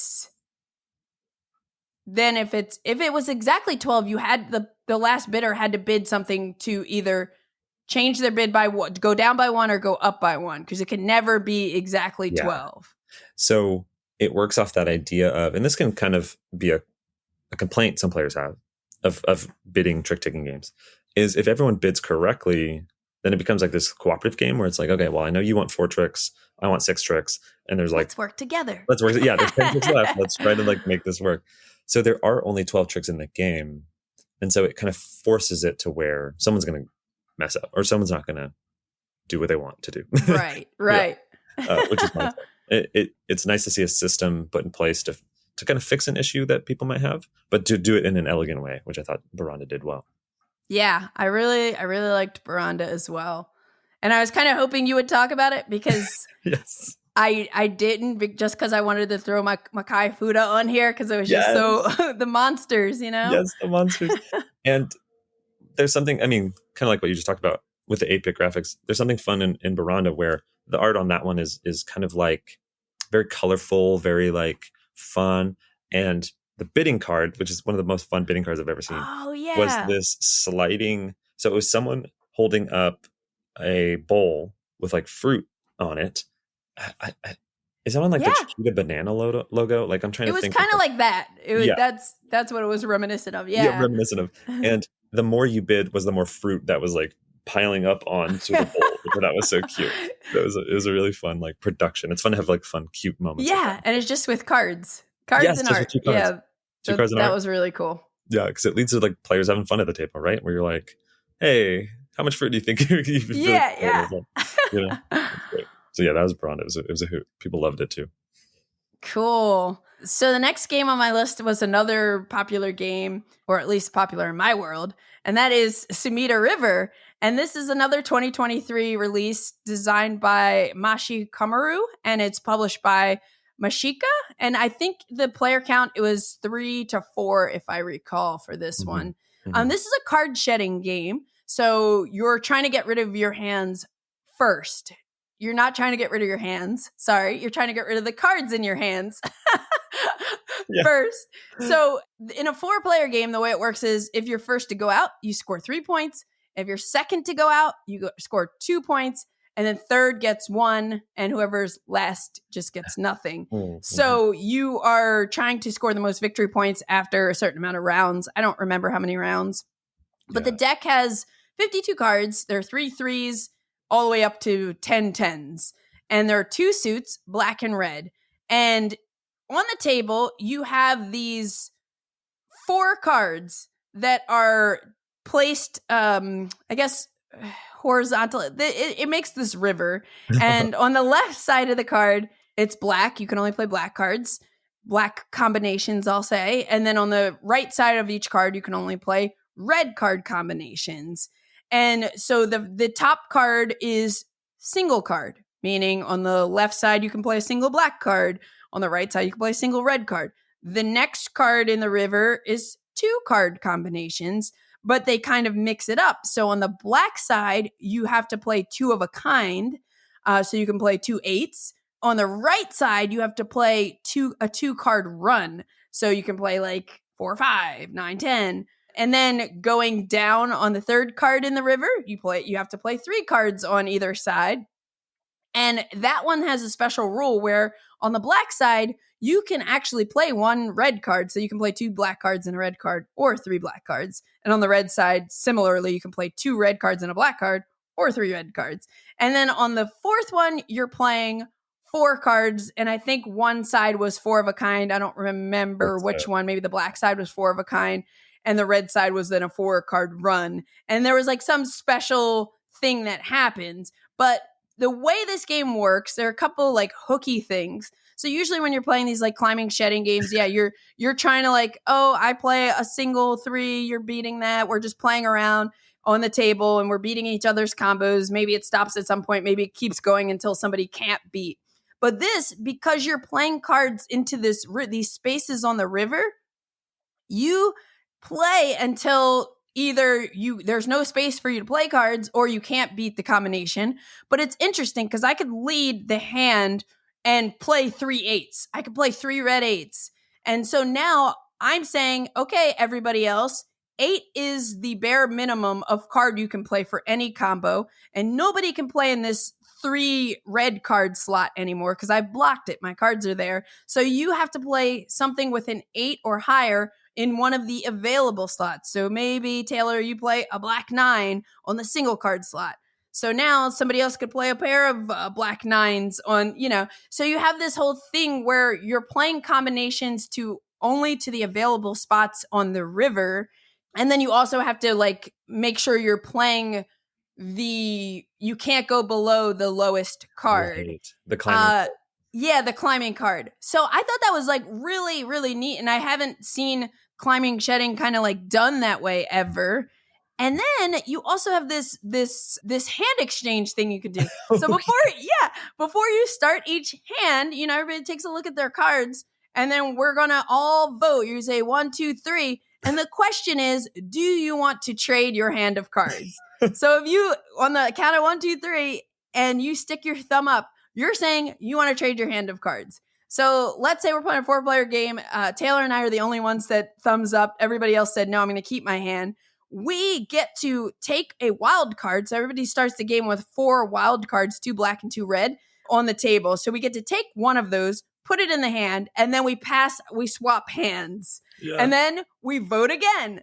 Do you want to keep this hand, or not keep this hand? Do you want to trade? Thumbs up or thumbs down? So there's this whole thing where you can exchange cards. And when you decide to make that exchange, you're adding a wild card to your hand, which is giving you some flexibility. But ultimately, again, you're trying to get rid of your hand of cards the fastest. And if you're the one who plays the combination that no one can beat, the whole river will clear. And then you get to start again, which is making it easier for you to kind of get rid of your cards because you're getting to play more. So I kind of found this one to be on the medium light side. And I would say, if this one has an English version at some point, I think people can get into this if you played Scout. Yeah. Maybe it's, I think you could get into it if you played Scout, Right. It seems like this, like the Scout and Pass in Scout, where you use that token, that's almost like those wilds, right? Or like the trading. It's like, is this the right time to pass my hand and get it back? I love in that game that if players tie, which is possibly often because the scoring isn't too different, right? Right. You could, 1, 2, you or get 3. 1, 2, or 3, right? You can get first and then third, and you get 4 points tied, right? Is the tiebreaker is the fewest amount of wilds, so it kind of a little bit incentivizes you to use those wilds and to trade.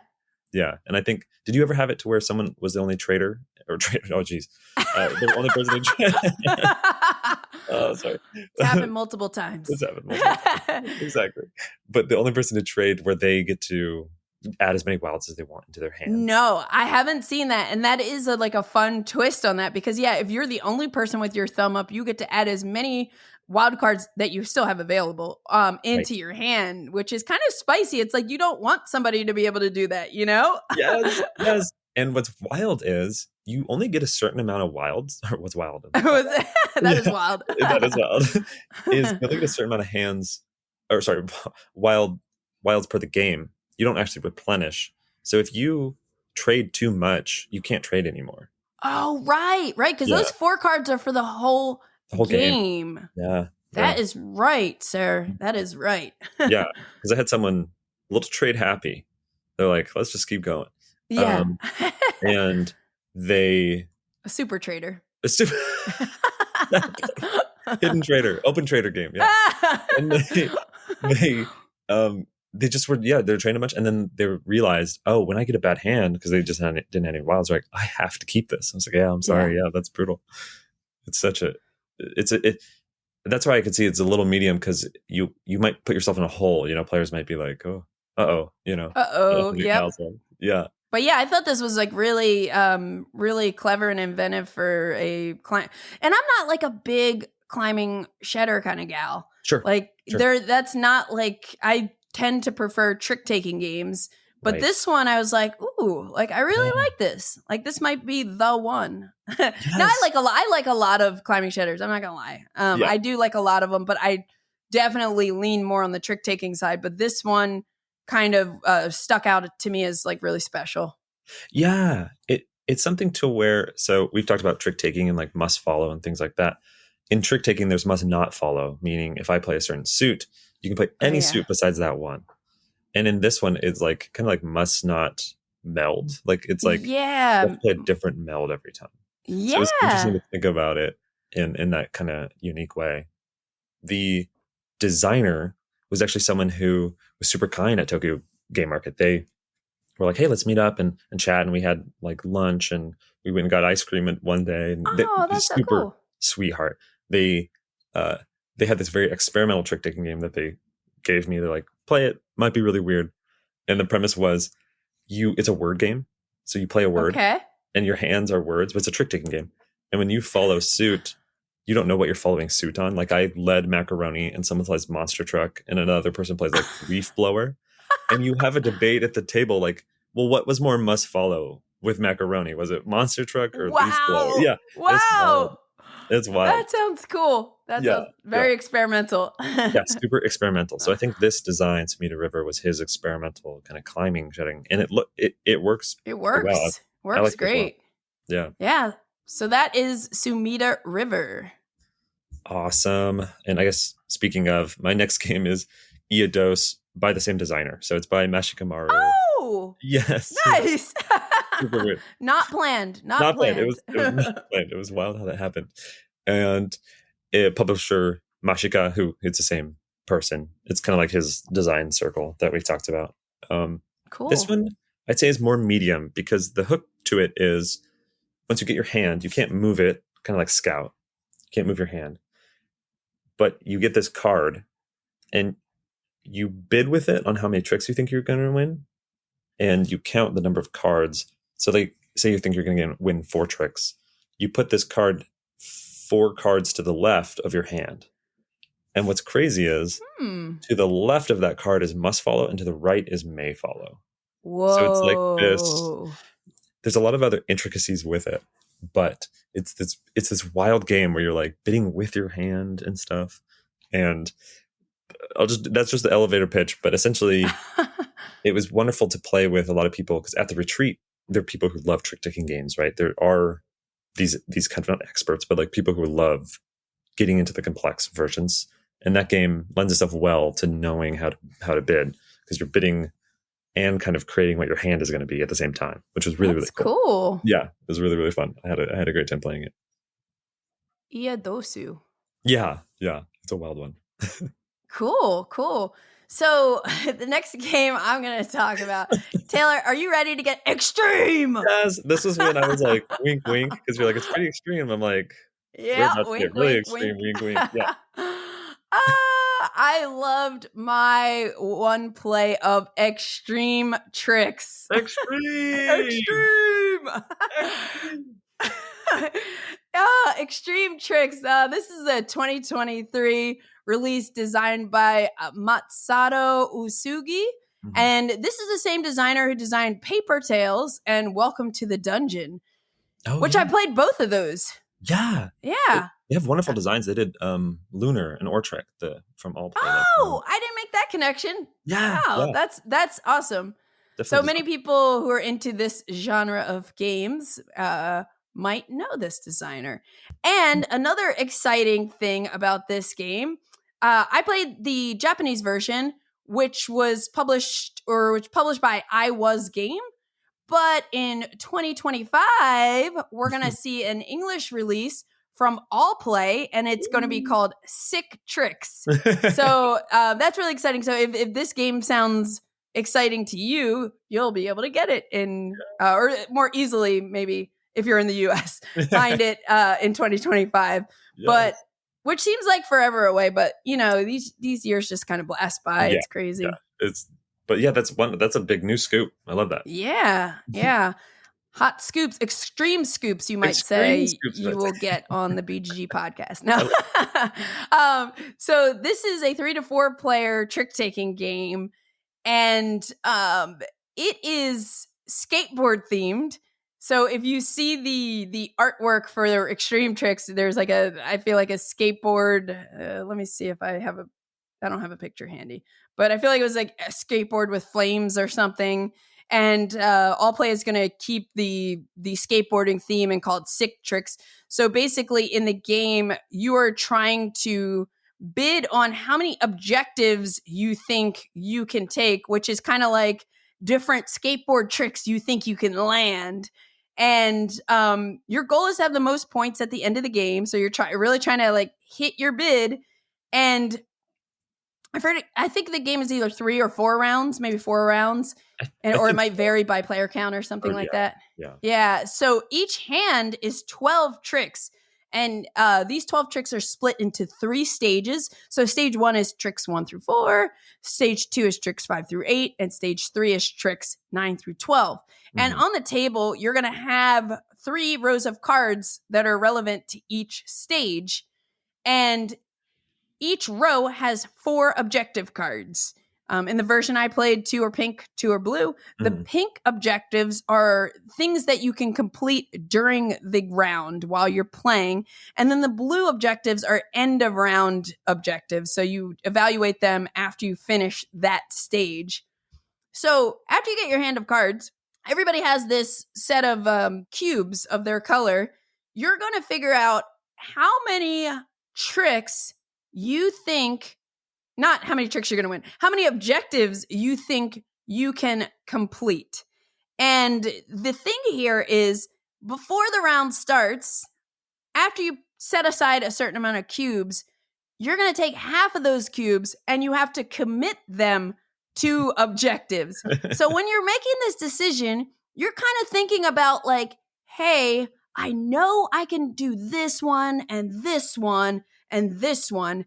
And I think maybe I can do 2 more. So I'll bid 5 cubes, that I think that's safe. Yeah. And then I'll place my initial half on these, which I'm like pretty confident I can nail. And these objectives are like, win a trick with a diamond or win a trick with a 5 or less, and things like similar things that you would see in The Crew. Yeah. This one's not cooperative, though. We are independent rival skateboarders. Rival skateboarders, yeah. So after everybody, does this, you say I set aside 6 cubes, and then we go around the table in turn order, and you place half of those cubes onto objectives, and they sit at the top of the card.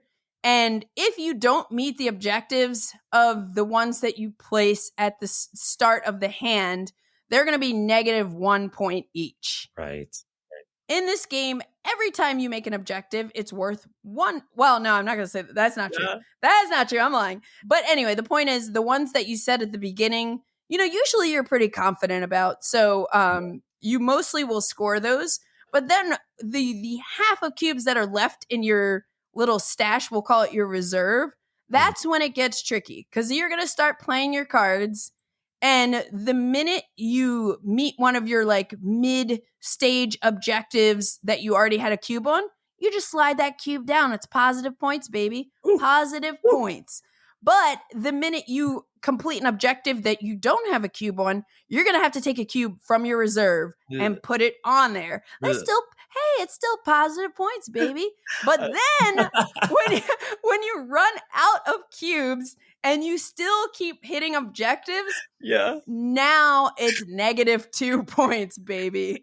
I love it. Still, baby. It's like, sorry. And then at the end, so let's say we just played our first 4 tricks. Now we check to see about those end of stage objectives. And again, if you already had a cube on it and you did it, you just slide your cube down. And if you didn't have a cube on it and you did it, now you're pulling a cube from your reserve if you have one. When you don't have any more cubes in your reserve, you take them from your main supply, and those cubes go in the -2 point box of the objective. And likewise, if you still have cubes in your reserve at the end of the round, they are negative points. So you are really trying to make sure whatever amount of tricks you think you're going to land with your little skateboard, you want to make sure you land them. And, some of the things are in stage 3, it'll be play a club. Well, maybe somebody early in the round leads clubs and bleeds you of those cards, and you don't have any. Right? Wah, wah, wah. Yeah. So it's kind of risky. And the other neat thing I'll say about this game, before I want to hear your thoughts on it too, Taylor. But the other neat thing is, so after you finish that one hand of cards, after you play those 12 tricks, the objective cards change. So now you wipe the board and you put out different objective cards. And there's a way in this version where each of the objective cards are numbered. So the lower number, you place them out in ascending order. So the lower number ones will be in stage 1 up to the higher number ones, which will be in stage 2. And there are always 2 of each type. But yeah, this game was awesome. I love trying to predict how many objectives I can hit based on my cards, but I don't know exactly what's going to happen. I don't know what Taylor's going to do, Yes. Oh, totally. I think what it does so well, and what you just said with the setup, is making sure there's like a crafted experience, but it's always still random, right? And you Yeah. get all these kind of new setups. I I personally love the theme of like you are bidding on half of them, and Yeah. you'll unexpectedly, or you're committing to half of them, sorry, and you'll unexpectedly do ones that you didn't expect. That kind of happens every game. Yes. And I love thematically, like you're about to do a trick and you're like, I'm going to do a kickflip. And then you're like, oh, I did like a Madonna. Is that what Yeah. I want? Like, Or just like wiped out or something. yeah, exactly. Right. And you're like, oh, I guess the crowd is kind of impressed. Like you're hitting your bid with something you didn't expect. I love that. Yeah. But the flow of it is something I think about a lot on the flight home, and ever since I played, it becomes there's things different people love about trick taking, what they look for in trick taking, and something I think the person who organized the retreat loves about it is where every trick is interesting, and it's so true. Like I love trick taking games where you can just kind of sit back and, not every trick is interesting. You have that leniency to have kind of a more relaxing time, a more casual hangout. But in extreme tricks, because they are extreme. It's not casual tricks. Yeah. No. To the point where you're like, oh no, I'm in the stage. I can't play a 3 or lower because then I accidentally just did a kickflip and I don't want to do a kickflip. Right. Yeah. It's so funny to me. Yeah. I love it. Yeah, you were like engaged the entire hand. Like from the start, we're all simultaneously thinking about this decision of how many cubes we want to set aside. Mm-hmm. And then usually at that point, you know which ones you want to commit. But then maybe seeing what other people commit, like as it goes around, you might be like, oh, maybe not if this person's committing to something in stage 3, Right? Like winning 4 tricks. You're like, oh, they have a better hand than I do. And I think the beauty of it is every trick has an arc. Yeah. And then every stage has an arc, which is every 1/3 of the hand. And then the whole hand has an arc. Yeah. It's so interesting. It's super. Like layers. Yeah. Yeah. And it's really fun to like mess with people or set people where you're like, oh, you think you're going to be able to win with a club. I'm just going to like, in a certain stage. On an earlier stage, I'm just going to lead all the clubs. Like, oh, I see what you're trying to do. It's really fun. Now, Taylor, I have an important question. Yes. Would you consider this game extreme? I would definitely. If I can't think of an extremer game, really. That's a good steal. Oh. Yeah, this I really and I'm gonna say I do have a little bias because I won my first game, so I'm currently undefeated at Extreme Tricks. But I really, really loved it. Like I love games where you have these objectives, and the way it's done here is just like really, really cool. And I cannot wait to. I hope I can get a copy of Extreme Tricks at some point. But if not, I'm stoked for Sick Tricks. Yeah, Sick Tricks. It's gonna be sick. It's gonna be sick. Yes, and you can say that you're the most extreme trick taker at the table. Yeah. So that is Extreme Tricks. What is the last game for you, Taylor? Oh, my last one. Well, I was thinking about complexity, right? Like trying to form this lineup of games around the theme of complexity. And I went on BGG and I searched both trick taking games and climbing shooting games ranked on complexity. And it seems like the heaviest one in trick taking was Bridge. And the heaviest one in climbing shedding, which is the game I'm picking, is Tichu.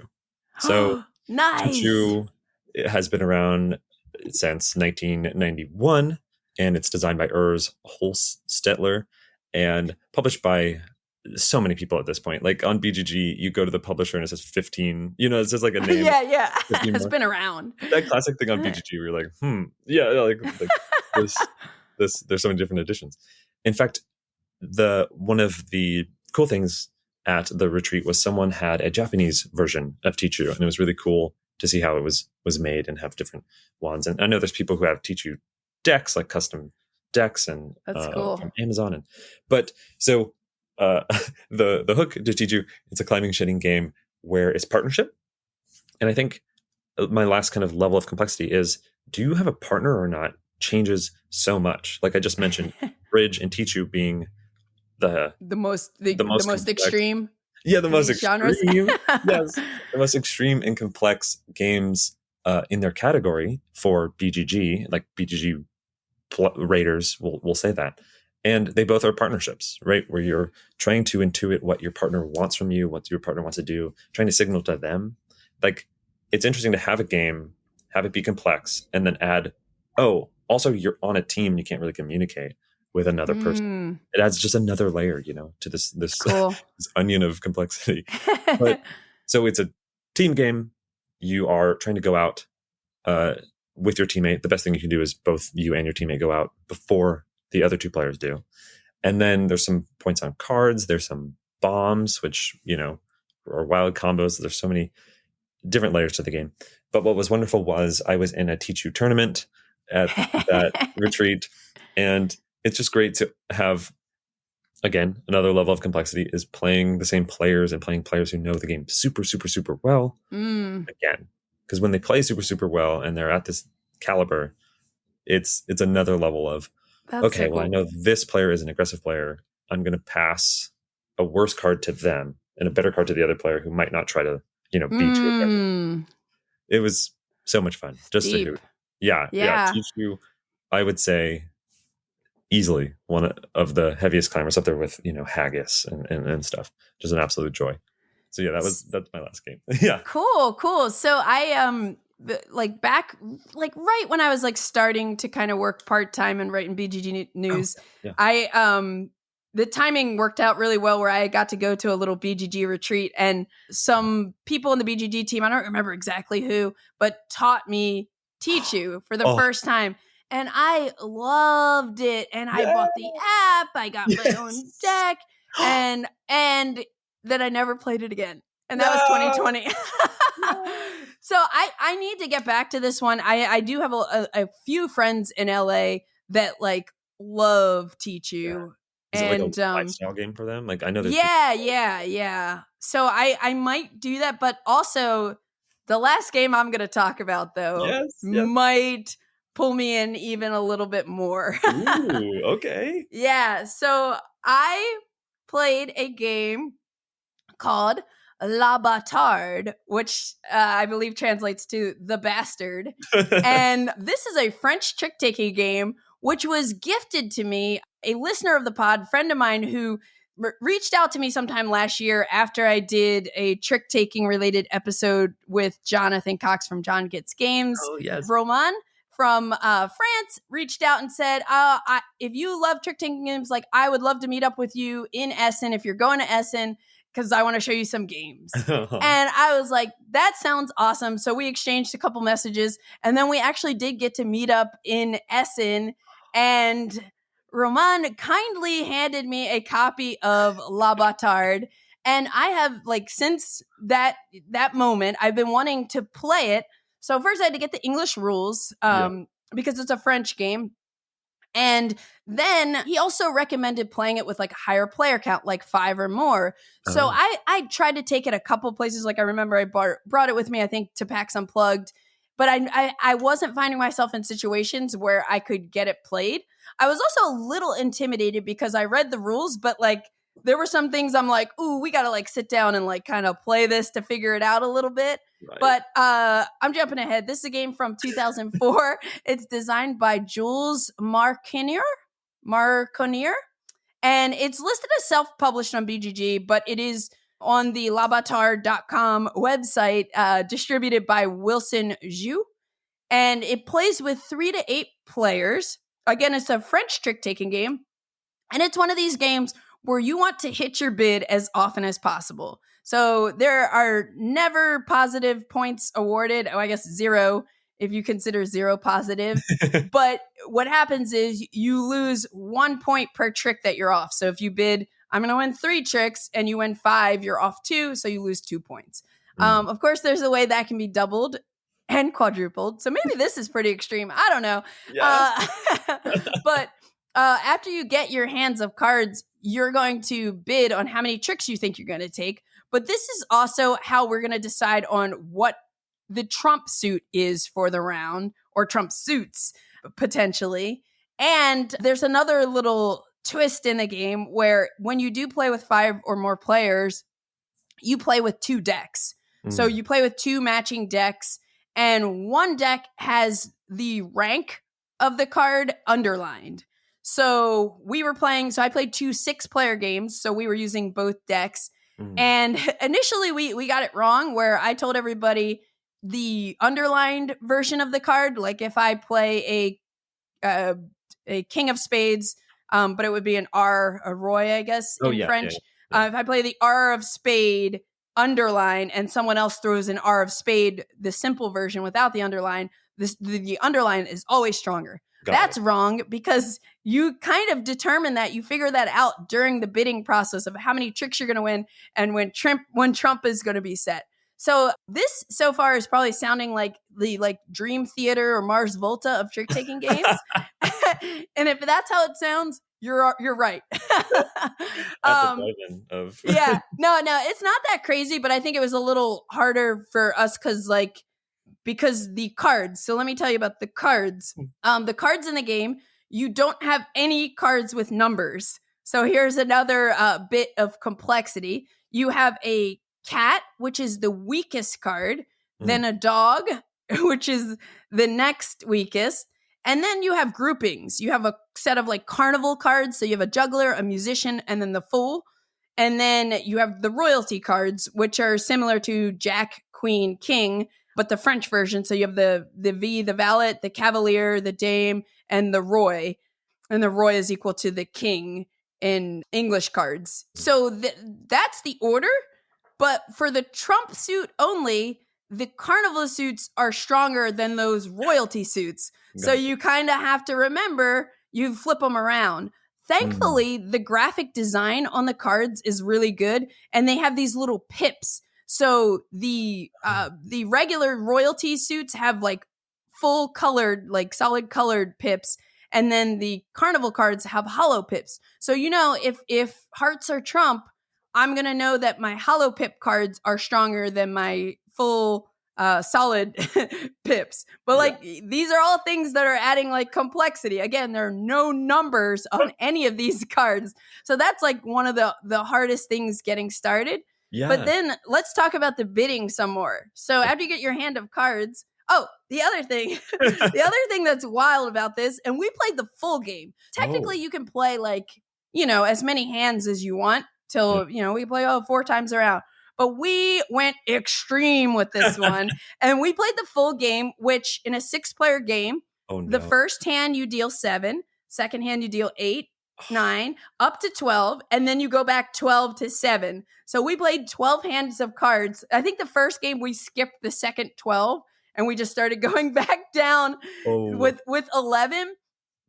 But it took us 2 hours. Yeah. But it was so fun. There's so many moments in this game where you're just oh snap. So let me keep going a little bit here. So after you get your hand of cards, we're gonna let's say I'm first to bid this round. Mm-hmm. I'm gonna say how many tricks I think I'm gonna win, which suit I think I want to be Trump, and then also if I want the underlined cards or the simple version to be stronger. So I'm setting 3 things, and you can bid on no trumps at all, no suits are Trump, and you can also bid on all suits are Trump. Then it comes to you, Taylor. You're next. You could say, okay, let's say I said hearts. You could say, yeah, I'm cool with hearts, and you'll just say okay, I'll just bid. I'm not going to win any tricks. So you can just take, and they have these chips in the game that you'll indicate how many tricks you think you're going to win. So maybe you say no, and you're cool with hearts being Trump. But then it comes around to, let's say, Tony the Tiger. And Tony the Tiger says, I want diamonds to be Trump. So then Tony needs to bid more tricks than I did to now change the Trump suit. And that can be done. And anybody at any point that didn't make the current bidded Trump can knock on the table and say, I eschew, and lock in the Trump. Wow. And then we all kind of have to follow that, and we make our bid on tricks. And similar to something we were talking about earlier, the amount of cards you have in your hand, we cannot have bids equal to that. So if we're playing a 7-card hand, And mind you, when you're playing a 7-card hand in a 6-player game, there are a lot of cards out of play, which is like even harder to kind of like accurately predict your bid and everything. Yeah. Okay, so the bidding is wild, you can see. Yes. And then before the trick starts, the player who, again, declared what the trump is can now say that they want to quadruple it. Oh, I did not mention, when you stop the bid and say, I eschew, and knock on the table, that is doubling the negative points you'll get for the round for missing your bid. So then one person who set the trump can, and I think that's right, can then quadruple it. Wow. Choose to quadruple it. So the bidding is just wild and so interesting. It's like a whole separate game, just that like round of bidding for this game, which was like really awesome, especially the more you understood how the game works. Yeah. And then when you play the game, it's just a standard trick taking game, of course. Not really. It's must follow, must trump, and must trump higher. So if you have trump, you have to play a higher trump than anybody who played a trump before you. Yes. And if not, you still need to play trump if you have it. And then otherwise, it's just kind of a slough is what they call it, right? Where you the card is just going to not be considered towards winning. So you have all of this going on. And then don't forget, I said any trump suit is reversed, meaning the carnival characters. At that point, the fool is the strongest card. Right. And this game is so cool. Like, it is crazy. It is just like not for people who just want those like simple little games, but I can totally see this being a game where you play every Friday night. Like, there's some people who play poker every week. Like, you could play this every week. Like, the 3 of the people in my first game of 6, including myself, we all were like, we wanted to play it the next day. We're like, la bâtarde. Wow. Yes. And then the next day we played, we ended up taking a break halfway because we started like just before people were going to dinner and stuff. Oh, shit. Yeah. And so people would walk by when we came back and we're playing the second half. They're just like, you guys are still playing this game? And we're just like, yeah, we are. And we're just loving it. So we had like a couple of funny quotes in the game too. Like, because we have this whole underline situation. It's like that can bite you in the butt if you forget that like either the underlined cards are stronger or they're weaker this round. So that's something you're thinking about. And then another quote was a pet hand. So if you have a bunch of the cats and dogs, because they usually don't win, that's super fun. But then it's even more fun when somebody does accidentally win with a dog. And they're just like, oh yeah, I'm not going to win. So you predict your bids thinking like, there's no way this dog is going to like win a trick. Right. And then all of a sudden those like must trump, must beat or whatever rules kick in and you win with a dog. It is just like wild and crazy. So this game, I really, really, really, really dig it. I know like one person already, like I told them to check Philibert and they found copies. So they bought a couple copies. So you can get it in Philibert on philibert.net, which is cool. But I am really excited to like start introducing this to more people. So I was hoping to get to play it with you, but like, well, next time. Or if, next con, Next con. Yeah. That is exactly what I mean, because we're going to see each other more this year, which I'm excited about. And you need 5 people or 6 people. Like a con is like the time to do it. Yeah. And it sounds like a con game. Like you're having crazy moments and like, is it one of those games where like the inside jokes just start yeah, because some of them carried over from day to day. Yes. And the other thing that was like kind of interesting, which I'm going to keep my eye on, is both games, the person who is keeping score, which was different each game, won the game. I'm like, what kind of sus stuff is that? What's happening there? Yeah, what are we talking about here? And then I was kind of joking because like both days, I don't know if I came in dead last, but I definitely did not win, and I ended up with negative 22 points. But in both games, so I'm like, technically, doesn't that mean I won? Because I like hit my bid from the first game. Yeah. You got exactly negative 22. I got exactly negative 22 both games. The first game, like I said, we only played 11 hands accidentally. And then the second game, we played the full 12. And I ended up at negative 22. Yeah. So that is the score to beat if Yeah, you are this is me. great. I But love yeah, this game was just like super fantastic, and I'm like very appreciative, Roman, for like you giving me this gift and introducing it to me. And if it starts spreading in the US, all of a sudden it's probably from this past Yes, weekend. it's gonna be on the hotness. Yeah. The bâtarde.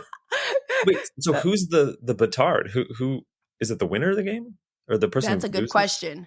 I'm just gonna say it wasn't me. Okay. Because there's like a Russian game called Durak where it's like that means fool, and that's the person who Oh, lost. So I was like, oh, is like bâtarde like what you don't want? Is it like what? I think it's kind of like every time somebody was off, and I'm not gonna lie, there were so many moments where I would, well, not me, just but like other people would either on that very last card of the round Mhm. would either hit their bid or miss their bid by one, and Yes. those moments were just like so exciting. Yes. Well, mostly when you were the one hitting your bid, Yeah. but and Yeah. not Right. missing your bid. Yeah. It sounds like there's so much like Schadenfreude. Like you're just watching other people just be like, Yes. oh, are you kidding me? Yes, and imagine quadrupling. Yes. Right. Quadrupling, and Yes. if you miss your bid by 2, you lose 8 points. That is extreme. That yeah, we've hit it. That is extreme. And I will say an unexpected complexity level is the French R. And remembering that means king and like you are Yeah. playing a French game. That always trips But me up too. Yeah. but like I said, the graphic designer of this game nailed it because they put these pips, and the minute we understood the pips, it was like, okay, Right. this is what's going on. So I'll Mhm. sort my cards in my hand this way. But Oh. of course, like it'll still bite you in the butt because like there was one moment I had the R underline, and then I forgot it wasn't the Trump suit. So I'm like, I Yeah. got the strongest card. Like I know I can win at least one trick, but no, it wasn't the Trump suit. So it backfired. It I backfired. love that. It sounds like again like this lifestyle game. Like you could imagine there's places that play Le Batard weekly and they Yeah. have a vibe. I'm like if we had another day, we would have played it again. We Yes, would have played it again. exactly. Oh, that's like the beauty of trick taking. So you showed me and I was like, oh, I'd never heard of that game. Yeah. And like I couldn't imagine a genre, like if you're super into a genre and like not like deck building, you're like someone's like, oh, here's Dominion. You're like, oh, I never heard of that. And I Yeah. have like a Dominion channel or a deck building channel where it's like, Yeah. oh, I never heard of Dominion. But like that was one of the nice things to hear because I think I walked by you guys playing it and it was like always laughing, always having fun. It's like a lively game, it sounds like. So I love that Yeah. gem that came out. What a great And surprise. there's just something nice about like nobody realized, like if you told somebody, oh, do you want to sit down and play a 2-hour trick taking game?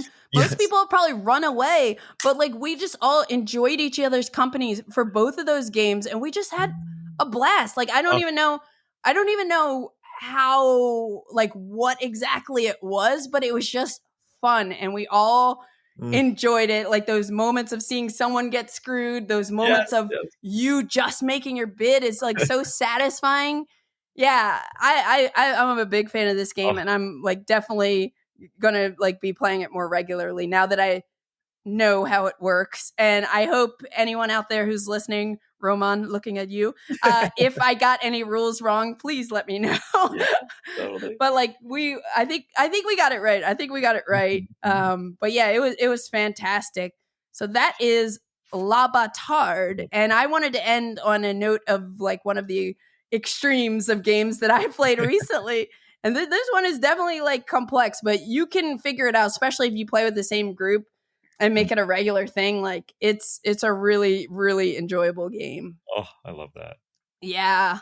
Yeah. Well, Taylor, I've been wanting to have you on this podcast for a long time. So I'm really glad like we finally did it, and we did it after such a joyful weekend of playing a bunch of card games together, you know?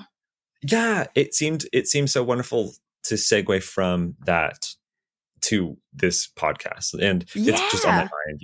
My head's swimming in cards and suits, and like when you play a game like Rock Band or something a lot, and you start seeing like things moving at you, or like Tetris, like you dream as the shapes. So I'm like closing my eyes, I'm seeing suits and stuff. So I'm in this mindset. I feel bad. I noticed we have talked for a while, but it's so much. Oh fun. yeah, I know. It happens. I'm a chatty person, and usually, like, I'm always chatting with people who are also excited about games. So we go on. So yeah, so we'll be done for now, but like not forever.